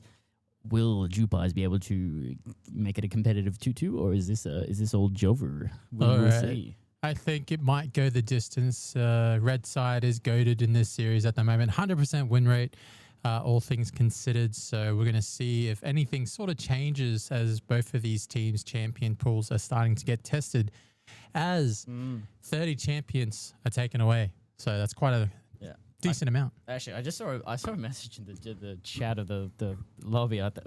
Hopefully everyone was ready. I got 2 already, and I was like, yeah, all right, we're starting. Yeah, we're starting. We're the bosses here. But anyway. That's right. No one's quit out of the game yet, so it looks like we're all ready to go. All right. And the stock standard, Twitch is gone. Yeah, same 3 bans coming out from Destiny, and probably the same 3 coming out from Dupes as well. Yep. So we're going to see if there's going to be any sort of spicy pick in the 3rd game. Yeah, the bans are exactly identical to game 2. So they don't like Braden's Vine. They don't like Blade X's Way. So yeah. Come on, someone pick one of my champs. Come on. So Johnny, I know you're good for it. Come on, you already picked Rek'Sai. Do it again. Come on. But yeah, just for everyone watching, the champions that are displayed on the top left and right-hand side of your screens, they cannot be played or repeated in this series as we are playing a fearless format, best of 5. And I just like to confirm that both of these teams are fighting for 1st and 2nd place respectively. Jinx. Yeah, Jinx being blinded here. The confidence in blinding Jinx. But yeah, 1st place takes away 1,000 big ones, and 2nd takes 500 big ones. So yeah, it's a decent amount of a grub. Yeah. So you answering with Aurora to a Jinx? I mean, it's a good flex. It's a very good flex. Top or mid. And Galio's gone. Yeah, you don't have to deal with it. So Aurora is actually a bit more higher prio in this game 4 in this best of 5 series. So it can be flexed in both of those roles respectively. And I don't think they're going to take any chances. They want to stack. Smolder, the schmang schmung. And just a bit of a throwback. Blade Xer has played Smolder in the mid lane before, so I wouldn't put it past him. And actually, Rion Polio has played it in the top lane as well, so I wouldn't put it past him either. Yeah, that's true. This is interesting. Nautilus jungle still quite good. You have to be really proficient on it. Like you can't. Your spacing has to be really good. Braden could still play it. All right. So this is a nice little flex. It should go to Prodigium, but it should. But your E's have to be well placed, and your auto attacks have to be well timed at the same time to get your 3-minute 2 clear. If not, then it falls right down to 3:15, and then if you stuff up again, falls down to 3:30. So yeah. Drenamine picking up his Xerath. He's got his Xerath. All right. Don't know if Aurora's great in the Xerath, so that... Yeah, it's a flex pick as well. Yeah. So I wouldn't put it past Prodigium to play it. It could, he could. They could be the two-way flexing this. You know, but both of these champions, they're most likely going to their respective roles. Yeah. But the thing is, dupes don't 100% know that.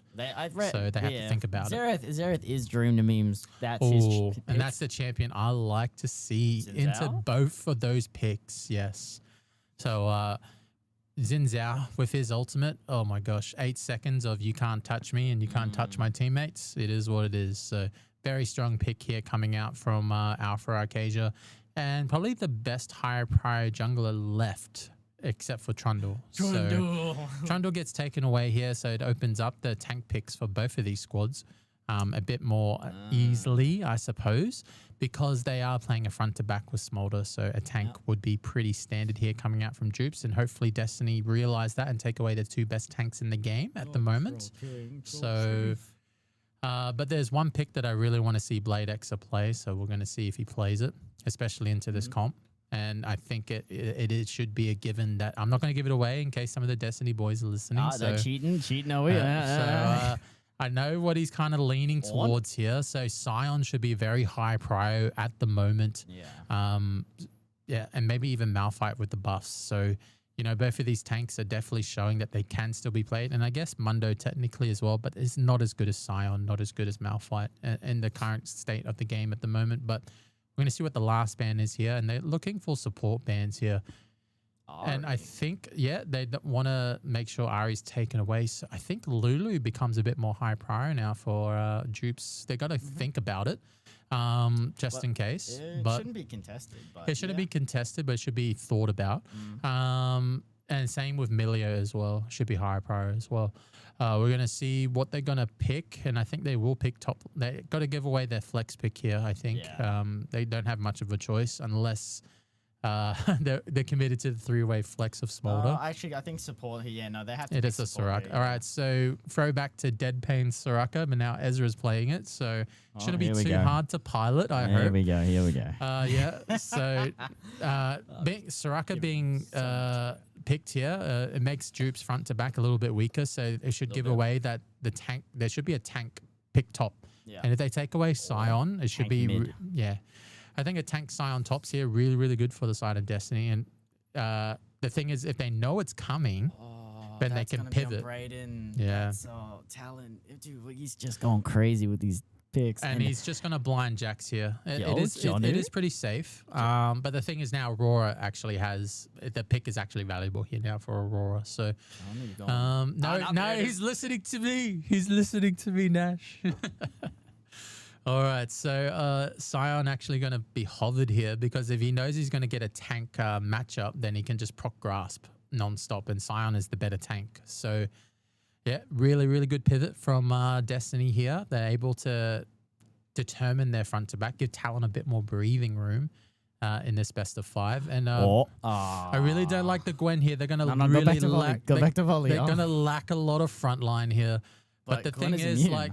they're gonna put all their eggs in this Gwen basket. Yeah, because Gwen is immune, brother. So Gwen is immune. all right, the thing is, Talon's an amazing pick into Gwen. Yep. Like, how long can you be immune for the same time that I'm invisible? So it's like, what's up? Gwen is immune though. Yeah, but the thing is, I don't think you heard me. Gwen is immune. If everyone knows the Talon Gwen kind of like interaction, it's definitely Talon favored. So Yeah. but the thing is, Xin Zhao's a decent pick into Talon. You're able to displace him, especially when he's like mid going over a wall or terrain or something like that. But it looks like Blade Exa is opted to go into a slightly losing matchup into Xerath, but I'm sure he'll be able to pilot that pretty well. A lot of work's going to be cut out for the Xin to make this comp work, in my opinion. Xin Zhao's like going to be the catalyst for his team.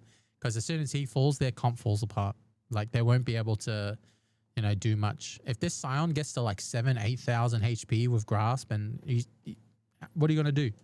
Like, I understand Gwen will be able to do a lot of damage, but the thing is, Gwen's going to be fully invested into that Scion in the front line. And yeah. Or is there to help? This probably going to come down to the game of 80 carries who can pilot better Duplight or Modifier, because they both have those hyperscaling picks that can turn a fight very, very quickly. But they do have a Soraka in pocket, so... Well, I do like how they've decided to go for a scaling bot lane, because, they don't push their lead in bot lane, so, at least it's going to be well put now. But Prodigium is on Nautilus, so good luck, everybody. That's not going to be fun. Yeah, I honestly thought the Aurora was going top, but... Yeah, that's what I thought. But, yeah, it looks like James agrees with me as well in chat, so... Yeah, the thing is, like, now they lack a proper front to back with Smolder, so Smolder won't be able to be hitting for free as often, especially when you have a Nautilus, Scion, and Talon diving you with a Xerath sniping you. So that Smolder's got to have happy feet, because we know Aurora has happy feet. Yeah. Can go invisible and do whatever she wants, but the Smolder will need happy feet.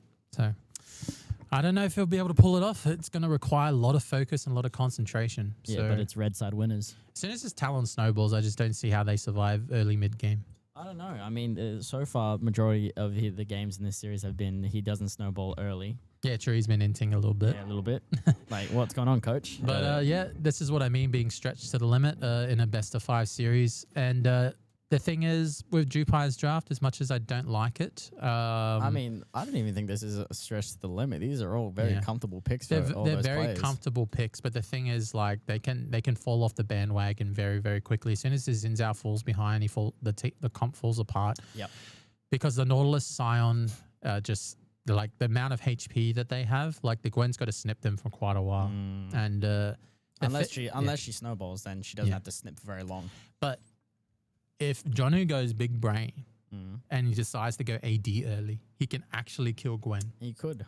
Yeah, he could. But it kind of ruins it for the rest of the game though. Yeah, he can still go Titanic. He can, but then he's a lot squishy, and then now the Aurora can. But yeah, Gwen's not known for her early mid game, right? No, sorry, early game. So she is vulnerable. Early, yeah, she is vulnerable. Little bit, yeah. So yeah, it's kind of like a handshake, I say, in the top lane. So. Yeah, it's going to be interesting.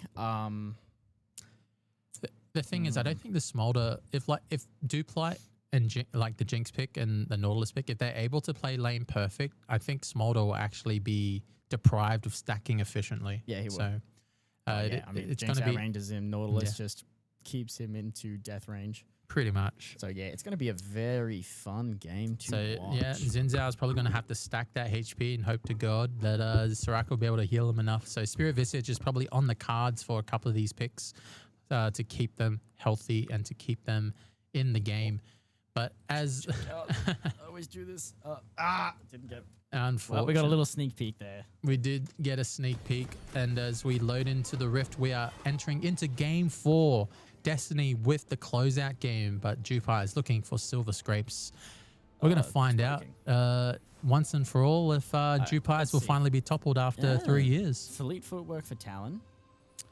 Understandable. Yeah. He doesn't have to go. He doesn't have to go Conqueror because there's no tanks on the side of Prodigium, man. Prodigium is just a fan of Spellbook. It's just more efficient as the game goes on. Taken Spellbook every single game. But Soraka going Airy, I'm not so sure about that one, but I guess it's a normal one to take if you're not sure what to take. Oh yeah, Ezra's still going for kills. I don't know what you're talking about. Yeah, that's it. All right, but Modify going for Fleet, is that normal? Yeah, I'm pretty sure. I understand if you're gonna get poked just out. confirm that one for me, James, in the chat. I'm pretty sure Fleet is standard on Smolder. James, I'm gonna need an analysis real quick. Essay form, 300 words or less. But right now, minions have spawned. Jonu and Real Polio are probably gonna handshake top. It just depends how confident Real Polio is into a Scion pick. It is a pretty free lane for both, but you don't want to give Jonu too many grass procs. So he has to play this by ear. I'm more intrigued about this jungle mid matchup because both of these laners are vulnerable if their junglers are in the right position. So we're going to see how it goes. But I'm assuming bot lane will have a bit more action than normal. And Dream to Meme lands the first hits. But yeah, Blade X are looking for lane prio there. So both have very different lane strategies to approach. But yeah, right now Prodigium just being annoying. And yeah, this is going to be a pretty slow burn start, I think, before both of these teams decide to invest. Because it is a do or die game for Jupes. Yep. And Braden and his squad, Destiny, don't want to get to a game 5. So both of these teams are probably going to play a bit more sensible. Yeah, this is what I mean by Scion, baby. Oh, missing the hook. But yeah, I mean, now that Gwen has her E, it's a bit more manageable with the Scion Qs. Grasp. He did just use his E to go forward though, so Johnny didn't actually take that much damage. I mean, he is half HP now. Yeah, but he did sacrifice a bit of CS. So a little bit. Yeah. CS for harass. So, you know, it's forced a pot already out of Rillian Polio, so he maybe just wants to feel a bit more comfortable in lane while Jonu holds his until the very last moment with his Doran Shield to get the max benefit out of his pot. But this is the thing, like, if they knew... Oh, here we go. Very nice for going on to Modify there. Yeah, but Modify gets his stacks and they're able to, you know, kind of dodge their way out of that zap out of coming from Jinx. Nearly dodges into tower range. Very dangerous for Rillian Polio. The thing is, he's tanked 4 cannon minion shots. And he has taken an additional 100 points of damage for no reason. So Rillian Polio suffering in this early game, but the thing is he's got his jungler to back him up, so maybe this is a bait. Who knows? Maybe. Oh, this isn't looking too good for Ezra. Does get silenced. Ezra gets hooked. He's level 2. He does get trapped. And lethal tempo is... Yeah, lethal tempo, very dangerous there. Flash and heal used from Ezra. He's on very low. Ezra's like, I don't want to get first blood. They almost got reverse first blooded, all right? Yeah, that's it. Here's could have been the first game. Yeah. He does have a ward. Does he spot out Talon? No, they don't quite spot him out. So they don't know he's here just yet, but they have to assume he started blue side, right? So yeah, right now, Xin Zhao, he should take that scuttle. He's got to take that scuttle. He's got to match the tempo here. And this is a bit of a risk coming up from Braden. Even though he's level 4, Ezra is summonless. I think Prodigium's going to give his life for first blood here, is most likely the case. And it is. Oh no, he's able to kite it out. Ooh, beautiful. Everyone flashed on the side of Destiny, but it was all calculated. And now they can technically repeat the dive and make Modified non-existent if Prodigium wants to give his life. But I don't think they want to give a chance for Modified to bounce back. So, you know, there is a window there, but yeah, they take it safe. They take the first blood, and Jinx is the recipient of all that wonderful golden work. Yes, she is. Oh, and there goes Really and Polio. I don't know if he got spotted on that. Wait. No, sorry, that was Alpha. I didn't even. I was looking. I was like, yeah. I didn't even The see who it skins was. look similar enough. I just. I didn't. I wasn't even really looking. I was just saw someone was backing. It's like, really important. Just Wait teleported there. What is this Shadow Clone Jutsu? What the hell? But yeah, so really Polio should have a slight advantage in this early lane phase, just because Gwen. But as soon as Sion hits that level 6, he's very dangerous. Didn't even bother dodging. See that trade, bro? See that? Yeah. Yeah. Try to go back at another grasp. Yeah, this is what I mean. Really Polio's gonna be careful not giving too many grasp procs. Misses the W. Yeah, so really Polio not in the best position. In terms of XP, I believe Jonu will hit level 6 very, very shortly, and really Polio will be in a bit of danger. All right. Oh my gosh, he does get flash? it. Oh, I can't see. Yeah, but he does have flash. This is very he has to recall here, and he will sacrifice a bit of XP, and Johnny's going to be pretty happy with that. So the thing is just the lane's going to push back into his favor ever so slightly. So Johnny playing very high level top lane at the moment. A smite comes through very early for Alpha Arcadia. I guess he just wants to get the double smite. But the thing is, like, he's level 4 to level 5. Level 6. Yeah. And Brayden's going to... Prodigium hooks the wall. He does take a bit of damage for free, but Brayden is level 5 here to Alpha Arcadia is level 4, so he does have 100 HP advantage in terms of smite. So chasing this? Yeah, it looks like they're going to give it because, not enough summoners on the side of Destiny to feel comfortable to take this one. No first team fight. And that Infernal is going to help out Really and Polio quite a lot. Yeah, so if I was Really and Polio, I would all in Jono here just like 5 seconds ago just to force him to low HP so he doesn't get to farm for free under his turret. But that's just me. Right now, they're both playing pretty safe. He's got a couple of pots to chug, and he's got his refillable. So Jonu's not in any real danger, I believe. So probably saving his ultimate for a rainy day. But right now, pretty stale game, all things considered. Smolder getting the stacks needed. Not sitting on too many at the moment. 42 at 7 minutes is not the best, but you know, they're in a lane where Jinx has a kill, so not the most efficient back coming out on the side of Destiny bot lane, but it is what it is. But right now, it's just a bit of wasted time coming in from Alpha Arcadia. He should just really go back to his clear. He is suffering a little bit in terms of XP, so yeah, Blade X, because the range is so much in Dream Team's favor, he's just chilling at the moment, so yeah, he'll just farm accordingly. But the thing is, Blade X is up quite a bit of CS already. Well, it's Blood X after all. Yeah, that's it. So he's up 2 waves without even trying. So just goes to show why he's the GOAT in the mid lane. And he's the Dark Seal as well. I'm going to carry this. So all right, so this is where Gwen is super vulnerable. Brayden can all in Gwen here. All right, so he lands the double Q here, lands the bleed here. He's forced the Gwen is immune. He will land the ultimate, does the passive onto Prodigium. He does get into tower range, but just that's what I mean, just the interaction. So the thing is, you're able to stall out Gwen just enough. Like the Talon pick is a soft counter to Gwen as a whole, because you just take too much free damage without using your immune abilities. So I think you just had to rip the flash and just pretty much. Shit, handshake is like, understandable, you're here. All right, so Modifier just trying to get those stacks in, but 3 grubs onto the side of a Jinx and Sion side lane comp is a bit rough, I think. That is a bit rough, but then again, it also would have been rough if Droopy's got it, Gwen with grubs. That's it. All right, so all grubs going onto the side of Destiny. And as a result, everyone's a bit more rich, but Brayden is the richest. He's the richest of them all. He can get 100 to 0 here. Oh, no. He doesn't. Why doesn't he go for it? I don't know. Lands the hook. All right. So there was a chance he could have stacked his CC there. Modify would have been in real danger. Probably would have had to burn the barrier, I think. So. Alpha Arcadia looking to invade with Ezra. Just get spotted by Brayden. All right, so this is really good. If we can get a camera, can we Yeah. Can we get a... Come on, camera. Yeah, it doesn't want to, so That's yeah. all right, I But guess. the invade is successful, and Alpha Acacia gets a hook into really Gwen he's here. going But down. unfortunately here, he will get ulted. Oh, 8 HP. Wow, wow, wow. Not even close, baby. Oh, sorry. Not even close, baby. Got a bit too close. So yeah, really Polly was sweating, and he's like calculated, my boys. So he is laughing with that one, and he's chilling with that one. But yeah, but unfortunately, he will have to lose a lot of CS and a cannon wave for his troubles. So yeah, falls. He wish he could get it. All right, Braden gets caught out here, but unfortunately, he will ult out, and he is Talon. Yep, and he's Talon. Those walls are just parkour. Parkour for sure. Parkour. Oh, but man, Smolder just sitting on 60 CS in 10 minutes is just something doesn't sit right with me. It doesn't sit right with me whatsoever. 66 stacks as well. Yeah, so he's going to be a while until Modify's online. But that's their comp. They just got to chill out for a little bit. Smolder's like their late game contingency with the Raka in pocket. So not much can be done. Yeah, right now Blade Exa is slightly ahead, but it is pretty even in the mid lane, all things considered.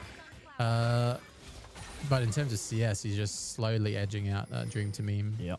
I think Dream to Meme just doesn't want to take any free damage, so he is sacrificing a little bit.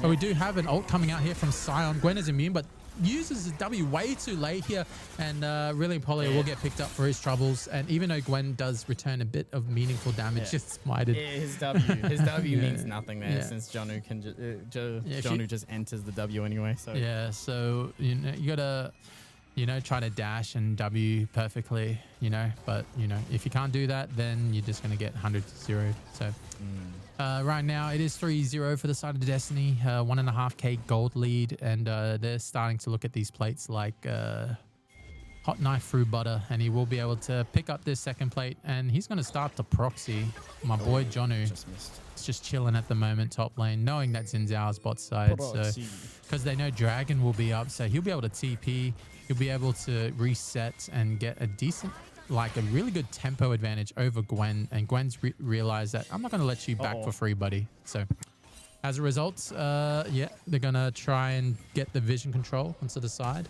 But Prodigium's forced to flash. He realized he was out of position, but unfortunately he might get, no, he won't get caught out. He uses the ult there defensively. Unfortunately, Ezra gets hooked and he's dead. And here comes the artillery, just waiting out Xin Zhao's ult, and that is unfortunate. There's Ezra baiting his entire team, and they fall accordingly. And unfortunately, they will lose Dragon as well. Bit unfortunate that hook there did have flash, but did not have the mechanics to dodge that. Did he not land? No, I didn't. Just ever so slightly.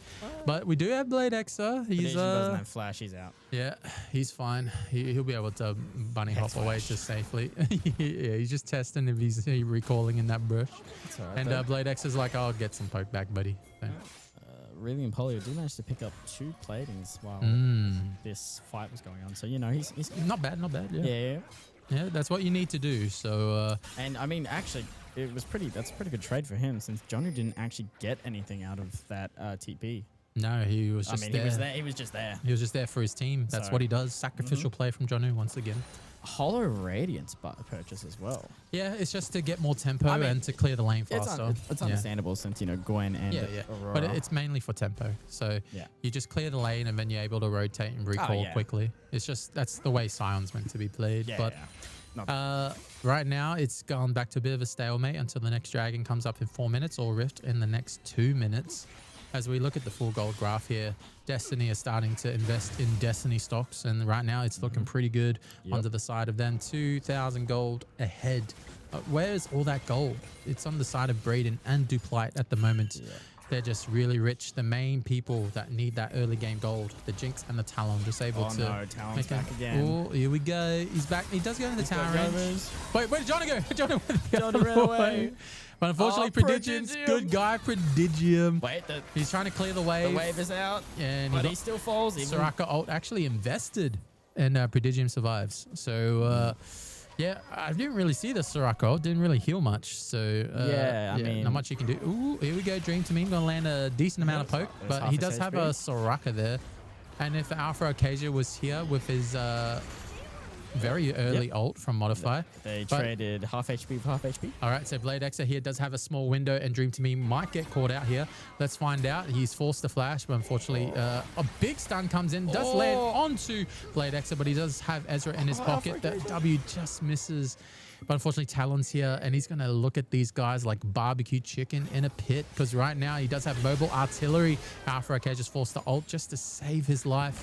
The ults come in from the Xerath here, and right now Alpha Arcade and Ezra, they're all blinking at the moment. Modify walks up a bit too far. He's isolated from his team. He barriers, but unfortunately Duplight resets. His eyes are really big at the moment. He is looking onto the side of Jupes, but Jupes, they look back and they say, sorry, we got to leave you behind, Modify, and he will die. He wanted to walk up and say hello, but he got immediately punished. There was no reason to. Why are you walking in there? Your team is walking away.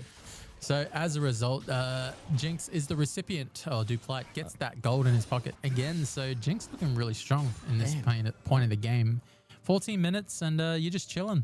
Yeah. This is looking like this series looks like it's over now. It looks like I think Rift Herald might be their backup play here. They're able to crack mid lane turret, get a bit more map control and a bit more tempo. That's probably what they're looking at here before this Xerath gets too much damage in his kit and is just able to hit the necessary targets, because the Soraka healing is doing absolutely nothing at the moment. No, and it's a Cloud Soul as well. This Talon's just going to be Speedy Gonzalez. Oh, he's just going to be running, brother. Yeah, and right now, it is pretty... All right, stack check. 108 stacks. Schmolder. So 30 minutes, maybe even 32 minutes before he gets the full stacks. That's pretty... depressing to think about. Yeah, but I'm also just looking at this CS discrepancy mid. It's widened down to 40. Yeah. Oh, Alpha Occasion 1v1ing at Braden, but here comes Prodigy. Prodigy hooks him up. In. Doesn't even matter, but here comes Really and Polly. Might be able to clean up Braden, but Braden's just going to jump over that wall. Jonu is now coming in on the flank. Smaller calling mom. And, I think it's just done here. Jonu just knocks him up. There's a bit of a stun. Really and Polly is immune, but not immune fast enough. All right, here comes Jonu. Jonu gets the knock up onto Really Polio, but they're just going to back away now. Ezra's just tickling him. I don't even think Jonu noticed he was getting hit. Yeah, and I guess the only silver lining for that one is that Modify was able to get 15 stacks for free. So that's about something. It. That's something. But this is the thing. This is how the comp plays out for Destiny. Just Silence just able to apply enough pressure as a frontliner, and they can't really hit anyone else. So... yeah, free hitting for Dream to Meme and Braden just going in and out of dodge, just like parkour non-stop, parkour. And they get a pretty good tempo reset here, but the thing is the recall's a bit late. They do have a window, but Dream to Meme can just ult from distance. So right now they're just playing really scared because this Talon is a menace. 3-0-5 with Yomu's and Brutalizer in his pocket. So yeah. He's just chilling at the moment. Just whoever he comes across, he one-shots. Because there's no tanks. So he just one-shots whoever he wants. Yep. Scary stuff. But yeah, Cloud Drake on the cards, but Blade Xer is forced to back here. He just doesn't know where anyone is. So not enough vision on the side of Jupai's besides in that river. So now they will take that dragon uncontested, but Alpha Acacia making the sensible trade with Rift. So he will pick up that one and try to crack mid. Give themselves a bit more tempo on the map. We'll pick up that Rift Herald. We'll trade it for Drake. And we're going to see what transpires from this Rift play. Because this Rift play will be sort of really important for Jupes to get back in the game. Yes, it will be. All right. So right now, pretty chill. Can't really do much about this. Jupes has just got to pick their poison. Look at Braden just constantly counter jungling non-stop. Yep. And he's like, give me that tank, bruh. Give me that woof, bruh, and then see you later, bruh. And then, he just parkours out there. Thing is, no one can step up because they don't really have hard CC to deal with it. So, yeah, not much they can do. They're just even spacing Modified to not even get any stacks as well. So, Braden's looking for a dive here. Ezra's here we go. Knocked up, and Ezra's dead. Yeah, he's lived a lot longer than I thought. Modify calls mom, but doesn't matter. Not even mom can save you now, brother. I don't get it. Why does Ezra not flash when he sees a hook? Does he think he can just tank it and then just survive? He must. All right. But then he also didn't press heal that time either. But bots here cracked. we go. All right, so the thing is, Brayden doesn't want to give a shutdown here, so he's going to behave himself until his support gets into range, but he doesn't quite get in range. Brayden decides to hop through, but he's just trying to bait. So yeah, he knows they can't jump on him. All right, so this is the thing. Now, the Rift Herald wasn't really valuable there, but they did crack the bot lane turret. Yep. Anyway, but 3k gold is nothing to scoff at, but the thing is your carries are so behind. It feels a lot more than 3,000 gold. Yeah. So not much can be done about it, but hopefully Dupes can hold on and then they can trade something for it. So that Exo in the mid lane, he's got the richest man on his team. All right, he is the richest man. He is the light. He is the light. Our hope, our savior. He will guide us to salvation. All right, or at least that's what they're all praying for. Yeah, they're praying for it. He's keeping up with everyone else on the side of Destiny as well. Yeah. So, you know, he is nothing to scoff at the moment. But the thing is, like, if your support's just going to die for free and get focused like that, yeah, you know, you got to pick something else to accommodate the Smolder. But as the game goes on, the Soraka will have more value. So it's just insurmountable at this point. Right now, the Smolder's so delayed, like you just can't do much about it. But that stun landed Prodigium's just going to take 3 damage. Alpha Acacia. Oh, Prodigium slow is so much. Alpha Acacia's forced to ult. Oh, but Exa full combo to Janu, and Janu didn't even flinch. That's what I mean. Like the Scion pick is super valuable. Hopefully they weren't listening to me but you know, it's a stream. So anyways, Janu just walking in their face and says, hey, what's up, bro? Oh my god, Brayden goes into the back line here. Unfortunately, we'll pick up Brayden. Oh, he does flash out. He's forced into Blade Exa is able to dodge. Alpha Acacia's like, please, no, I'm gonna get artillery sniped by Dream to Meme. And that's the thing, like they're just so behind in gold, they're just not able to trade back. It is close. Oh my gosh, Ezra just doesn't realize he's on vision, and he might get killed here if he's not careful. But the thing is, he has to hang around. If he doesn't hang around, they get free. Right now, this is your best bet to kill them. TP coming in from Brilliant Polio. Here we go. No, they're going to back off here. They're like, yeah, we'll take the free TP. See you later, man. I turned on the fight overlay. Fight, you cowards. No, but it gives everyone a tempo reset, but TP advantage. So Jonu will have a 2-minute TP advantage over Brilliant Polio. So they're coming back? Round 2? They're thinking about it, but they realize they're sitting on gold, so they got to chill out for a bit. But nevertheless, Modify on 172 stacks, so he has caught up in stacks a little bit, but probably won't see 230. 225? 230, I believe. Is 225, 230? James. Like yeah. Anyway, I think it's 230, 225, 230. I think it's 225. I don't know why. So, yeah, probably be another 5 minutes for him, maybe 6, if he plays pretty well. Yeah, see how he stacks. So, Jupai is just hoping this Smolder does enough, but the thing is, as soon as Brayden picks up that... the one that blocks a spell. Can't remember. Yeah. Can't remember. Edge of Night. Yeah. If he picks up an Edge of Night, he's got nothing to worry about. So. It's 225. Yep. It is 225. Very nice. Yep. All right. So Dragon in 40 seconds here, and it's not a crazy. Like Dupes can afford to give it because they can still delay the game a bit more for this Smolder to fight. They should wait for the stacks, so Modify is able to do it. All right, Dream to Meme's out of position here. Does have flash, but unfortunately is dodging a decent amount. Probably really should have held that ult 3.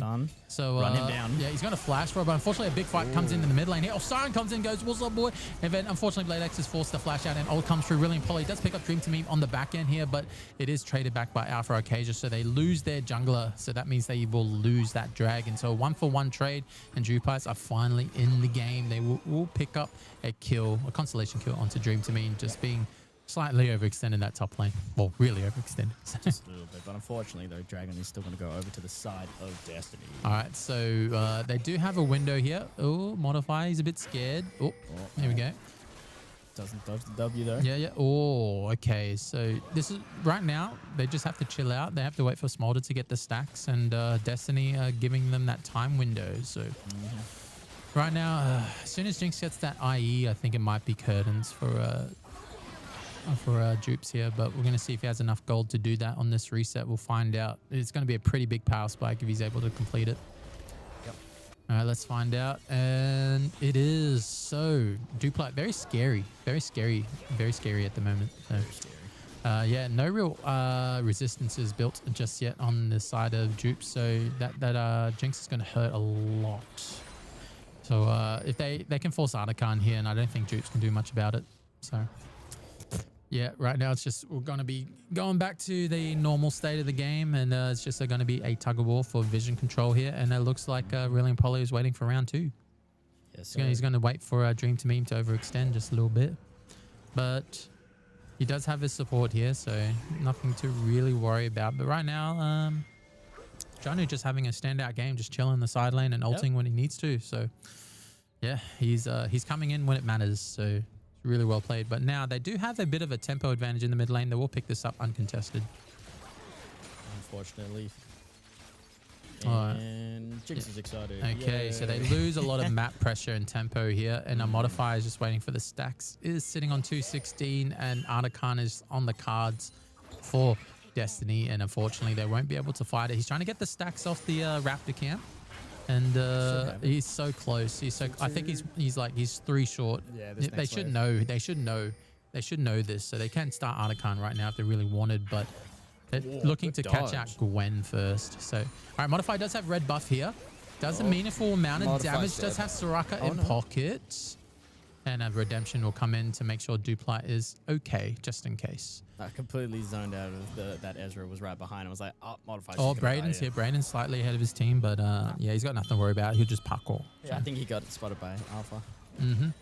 All right, so both of these squads making sure they don't give each other, a big mistake on a silver platter here. So Dream to Meme just trying to whittle out Brilliant Polly just a little bit, but a blue buff there just for anyone to pick up, and it probably should go in the hands of Soraka, but... It was like, wait a minute, why didn't that die? Why didn't that die whatsoever? Wait a minute. I think Dupes, they're afraid to make a mistake, but they also have to make a decision, because right now they're just waiting for this soul to come, and it's a cloud soul too. Yeah. So well, Smolder's stacked up now, so he's fairly strong now. Yep. I mean, doesn't have his 3rd item yet, but if you wait until the 3rd item, you're just gonna be too far behind. So. And doesn't matter. Modifiers. No. Parkour.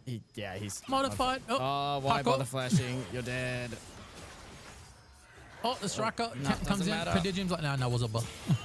I mean, he almost did kill Brayden with the Soraka ulti. But that's the thing. He greeted for more stacks in the mid lane, and now Artican or Baron will fall as a result. It is a 30-second death timer, and Talon can quickly move around the map, but no one else is really in position, so it's just going to be a net positive for the side of Destiny. They won't take any objective for it by the sounds of it. Yeah, they're a bit late on taking it too, so I think they're just going to settle for this bot lane turret. Yeah. Yes. All right, he is slightly overextended. Oh, Brayden, here we go. No, Prodigium does hook out for Arcadia. He's forced the ult very, very early for some reason. Maybe he was scared on the collapse by Brayden. He just doesn't know. Oh, he gets hooked again and falls. Oh, Brilliant Polly, another target. Prodigium flashes on top of him, roots him down, and he's just going to get CC chained to death. Janu. That's it. It looks like game over here. Unfortunately, Blade Xer gets picked up there. Unfortunately, Talon does a bit too much damage. Ezra, one more sniper shot. No, he's run out of mobile artillery, and Ezra is now the surviving member. With run modifier. that way. Why are you running? Just run up. Why are you running that way? I don't know. He just wanted to run that way. And then a ping comes out on the map like, what are you doing, buddy? But anyway, Artican comes in, and a series of events happen. Dupes have fallen apart, and now they will pick up Soul as well. Yeah, this is. I was holding out for Dupes to tie this up 2-2, but I don't think there's a way. It's just they're too far behind. Your ADC is. Yeah, I mean, he's stacked up now, but it just doesn't matter. The Talon's just killing him. It doesn't. And the thing is, this is Destiny playing very, very clean here, not giving any sort of windows to the side of Jupai's Angels. And this is the caveat here. They don't have a front line to deal with the Talon. They don't have the CC to lock him down. And they could have done that in the earlier parts of the game, but now he has Edge of Night. He's just chilling at the moment. Like, no hard CC. He can one-shot anyone on the side of... Dupes here, and Prodigium just ults Blade Xer here. Alpha Arcadia tries to peel for his APC here. The Soraka heals come in, and it's not too bad, but unfortunately, Alpha Arcadia will fall here. Modify tries to land any sort of meaningful stacks here, but unfortunately, Brilliant Polio will get singled out here, and an ult comes in from Blade Xer, but what can he do here? Sion, look at him, he's just laughing at them, and he's like, yeah, you guys have to split, and there's not much you guys can actually do about it. So, as a result, they will pick up the dragon for free. And yeah, this is the consequence of not having any front line to back up Xin Zhao. So yeah, the comp just falls apart as soon as he dies, and he's just the recipient of all those deaths. Not much he can do by himself. What can they do? Like, I know it's very hard to look at, but 8,000 gold down, 18-1. Only one team has come back from this kind of deficit, you know? And they were the reigning champions of the world, and now these are the reigning champions of our competition here in the territory. So it's a bit tough for them because it's spiraling out of control, and BladeX has been stifled now. He was at the top of his team, but now he's been the recipient of being targeted by the Nautilus, by the Talon, and not much can be said. But as long as the game goes, you can never count out a Smolder. So you just have to wait and see. But Duplight, just laughing to the bank here, has so much gold over his counterpart, 3,000 gold. And as a result, they're going to start this Baron and make their gold lead even more. It's got to be steal of the century. But they know Xin Zhao's bot side, so they're just going to take it. Early smite too, so a bit of a... Oh no, was that a smite from Prodigium? Yeah, it was Prodigium. All right, so Braden gets the kill. Prodigium just landing. 1v1ing Aurelion Folio. Wow, just that's casually. crazy. That's crazy. But yeah, it looks like they're just going through the motions now at the moment. Prodigium just walking up to whoever he wants. He's like, I'm just going to hook Ezra instead. I'm not even going to hook Modify. So... Oh, it just feels like they're playing with their food just a little too much. But I think Destiny is savoring this moment because they've been defeated for the last 3 years, and now they're at the door, they're at the gates. So that is true. The you know, it's alright. Yeah, the narrative is Jupiter have been the back-to-back champions, so they've won so much. And now Destiny is savoring. Oh my god, he walked back into the hook here, but unfortunately Modify will die. But Prodigium's pretty low here, and Johnny's under turret, so they do have a chance to return some meaningful damage. Gwen did land a lot of damage, but they're just so behind. If Gwen had even more gold, she might have been able to turn that a little bit more and trade additional kill here or there. But Duplight's so rich. Oh, BladeX nearly landed the kill on Duplight. Oh, he just max range hook. And here we go. This is it. They smell blood in the water, but they've got to behave themselves. They're pretty low here. They can give a lot of gold and shutdown. And I think that, will they behave or no? No, they smell blood in the water. All right. And here we go. Destiny are looking to close out this best of 5 series, and they're realizing, really probably nearly gets one shot here. The ult comes in, but unfortunately not much can be done. And Duplight's just hitting left, right, and center here. They will pick up the turret. They can't do anything about it. Prodigium's hooks have been landing all game. And here it is. Destiny have finally done it. They have won the Array Elite Series 2025 League of Legends Grand Championship. Congratulations. Well done. Wow. Alrighty, and that is how it ends. Well, why is this here? No idea. That's anyway. Weird. Anyway, that's all right. I just noticed something in the overlay that's on screen. Anyway, I wonder how long that's been there for. Let's get to the end of game because oh baby indeed. All right, so if Prodigium is listening to the cast, he can come in for an interview if he wants, being the winning team captain. So we'll hop in Discord in the next few minutes, but we might as well discuss the MVP and SVP for this match. We'll start with SVP. It's a bit tough because Jupes didn't really have anything going for them till never. So it's a bit tough to give it to anyone. I just give it to Blitzer. All right, he was the only one that didn't make mistakes. Well, I mean, he was he continuously grew his lead in lane. He didn't really make any mistakes. He was the only one with the lead. Yeah, he was the only sort of winning lane. It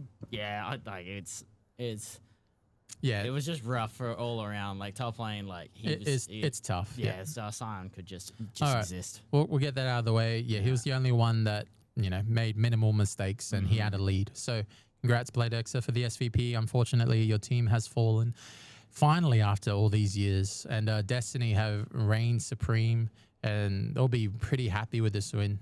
In terms of the MVP, anyone has really a case, but I think Braden kind of edges out the rest. Yeah, it was Braden. As a Talon, you just get to do letting him just. That was just. I don't know. I don't know. All I'm saying, it's so illegal that like they saw he picked Talon, and like I'm sure it'll be fine. Let's not pick CC into a Talon. Yeah, it's a bit rough. I understand. I understand their comp, like they can fight back to, they can survive their initial engage, but not when the Talon and everyone else is fed. So they just didn't have the front line to survive, and they just get picked off. And I feel for Alpha Arcasia just being the only person that can eat all that damage for free, and no one can back you up. So. Yeah, Braden, congrats. MVP, and I think he was the overall MVP for the series, I believe. Yeah. He performed consistently, had to slip up in game 2. Consistently entered a few of those games early. He lives and dies by his own sword. He still brings it back. Yeah, he does. But Jonu, though. Jonu played very consistently as well, but he just got outshined by Braden. So not much can be said about that. Braden just being the standout player for his team. Very well played. So, not much can be done. And just to confirm that Destiny have been the recipient and winning 1,000 big ones for first place. Ooh, Second place, JWP 500 big ones. And Destiny 2 going through the losers bracket. Third place, 250 big ones. So all those prizes will be given out to the captains accordingly, either through me or through the array. We'll let you know early next week once we get those funds sorted. And also the Riot points, we finally got the account loaded with those, and I will be giving out those as of Monday, or even starting tonight, all the MVP and SVPs throughout the season. So all those gifted skins will be heading your way, and we'll find out. I forgot that was. Well. I forgot that was my Discord channel. Well. All right. So what we'll do is we'll quickly ping Daniel and see if he's free for a quick interview. Might as well get his current feeling onto. Should be fine. See if he's free. If not, we'll not worry about the interview. But it was a long series, so we'll see if he's free to come in for a quick chat. So if he wants to come into the Alt F4 server, see what he says. I don't mind if it happens or not. I can't join. I'm in another. Oh my god. Oh yeah, they're playing the other tournament. That's crazy. Right. That's fine. Wins tournament. Sorry guys, too busy. I need to go. He's too dedicated to his craft, so I respect that. But anyway, Prodigium, congratulations to you and your squad. You are the Array Elite Series 2025 League of Legends Grand Champions, and I gotta say, we couldn't do this without our sponsors, and we couldn't do this without our viewers, and especially we couldn't do this without our volunteers. So I'd like to shout out Nash and Ryan on the back end for streaming duties and for setting up lead broadcast and just running the series in general throughout the last 4 months. So big shout out to those two guys. And I got to say, we might as well just, show the guys that this is where their name is going to be. So it is official. You will get your medals that are in the background, as you can see just below the plaque, but you will see the Destiny engraved onto that wooden plaque. So in terms of past champions, I'm not sure how much we can put on there, but we'll see how it goes. But we won't be putting any. No, it'll just be starting this year. Yeah, just because it's array. It is the array. Series, yeah. But obviously the historical significance throughout playing in this tournament in general is really, really, really good because we keep coming back as a community. But once again, I'd like to thank the Array for hosting this year's tournament. It's been a banger. A few ups and downs, but we all had fun and we all competed, and Destiny came out on top. And there's a reason why they're the champions. They just play consistently, and they got a good squad, that's for sure. So I'd like to thank Northern Territory Government, always coming back every year for esports. They're showing their support. They always come back, which is really good to see. So they definitely support the digital hub in that aspect. I'd like to thank Sir David Moore's Next Year Gaming and Esports, the catalyst and the birth of esports here in the NT. He's just able to always bring the community together, and he's always a busy man. So shout out to him. And of course, Ness Jr. with Tangled Ventures, always supporting, coordinating on the back end. Can't do much without him. He's always bringing everyone together. He's an awesome dude. And shout out to Dylan and Tennille in terms of the Array and taking this on. Much appreciated. But anyways, any closing remarks, Nash? What a banger, mate. Oh, man. That was a great series. And overall, the season was pretty good. Yeah. Obviously, since that little plaque there is so big, looks like we're going to be doing this for many years to come. So hopefully, we're going to make this season, the seasons to come even bigger and better, But learn from previous seasons. But yeah. Hopefully we see everyone return next year. Well, at least most people return for I'm assuming we'll do this again next year. So next year's season, and maybe we'll have some more bangers. See what teams have formed. We usually have some interesting fusions happen. Yeah, that's it. And the fusion for this year was definitely Destiny taking up a couple of Warp players. But that's why we play with mates, right? We always come together, have some fun, and compete against each other. So, as closing out the season, I'd like to thank everyone that's watched. We can't do this without the viewers, and the chat was popping off, that's for sure. And thanking our sponsors and our volunteers once again. But anyways, this is Chris Strider, joined here by Button Nash. We're signing out. We'll let the stream play out for a little bit in case you missed out, so you can watch some of the replay before it'll still be compressed, but it'll still be in the VOD. So you'll be forever engraved. Destiny, our first array, Elite Series Grand Champions for League of Legends 2025. This is Chris Strider, joined by Button Nash. We'll see you later. Have a good remainder of your weekend. Enjoy, and we'll see you next year. Catches. Sugar, there's a reason why we lose. You say you wanna cry, but you never do. Sugar, there's a reason why we lose.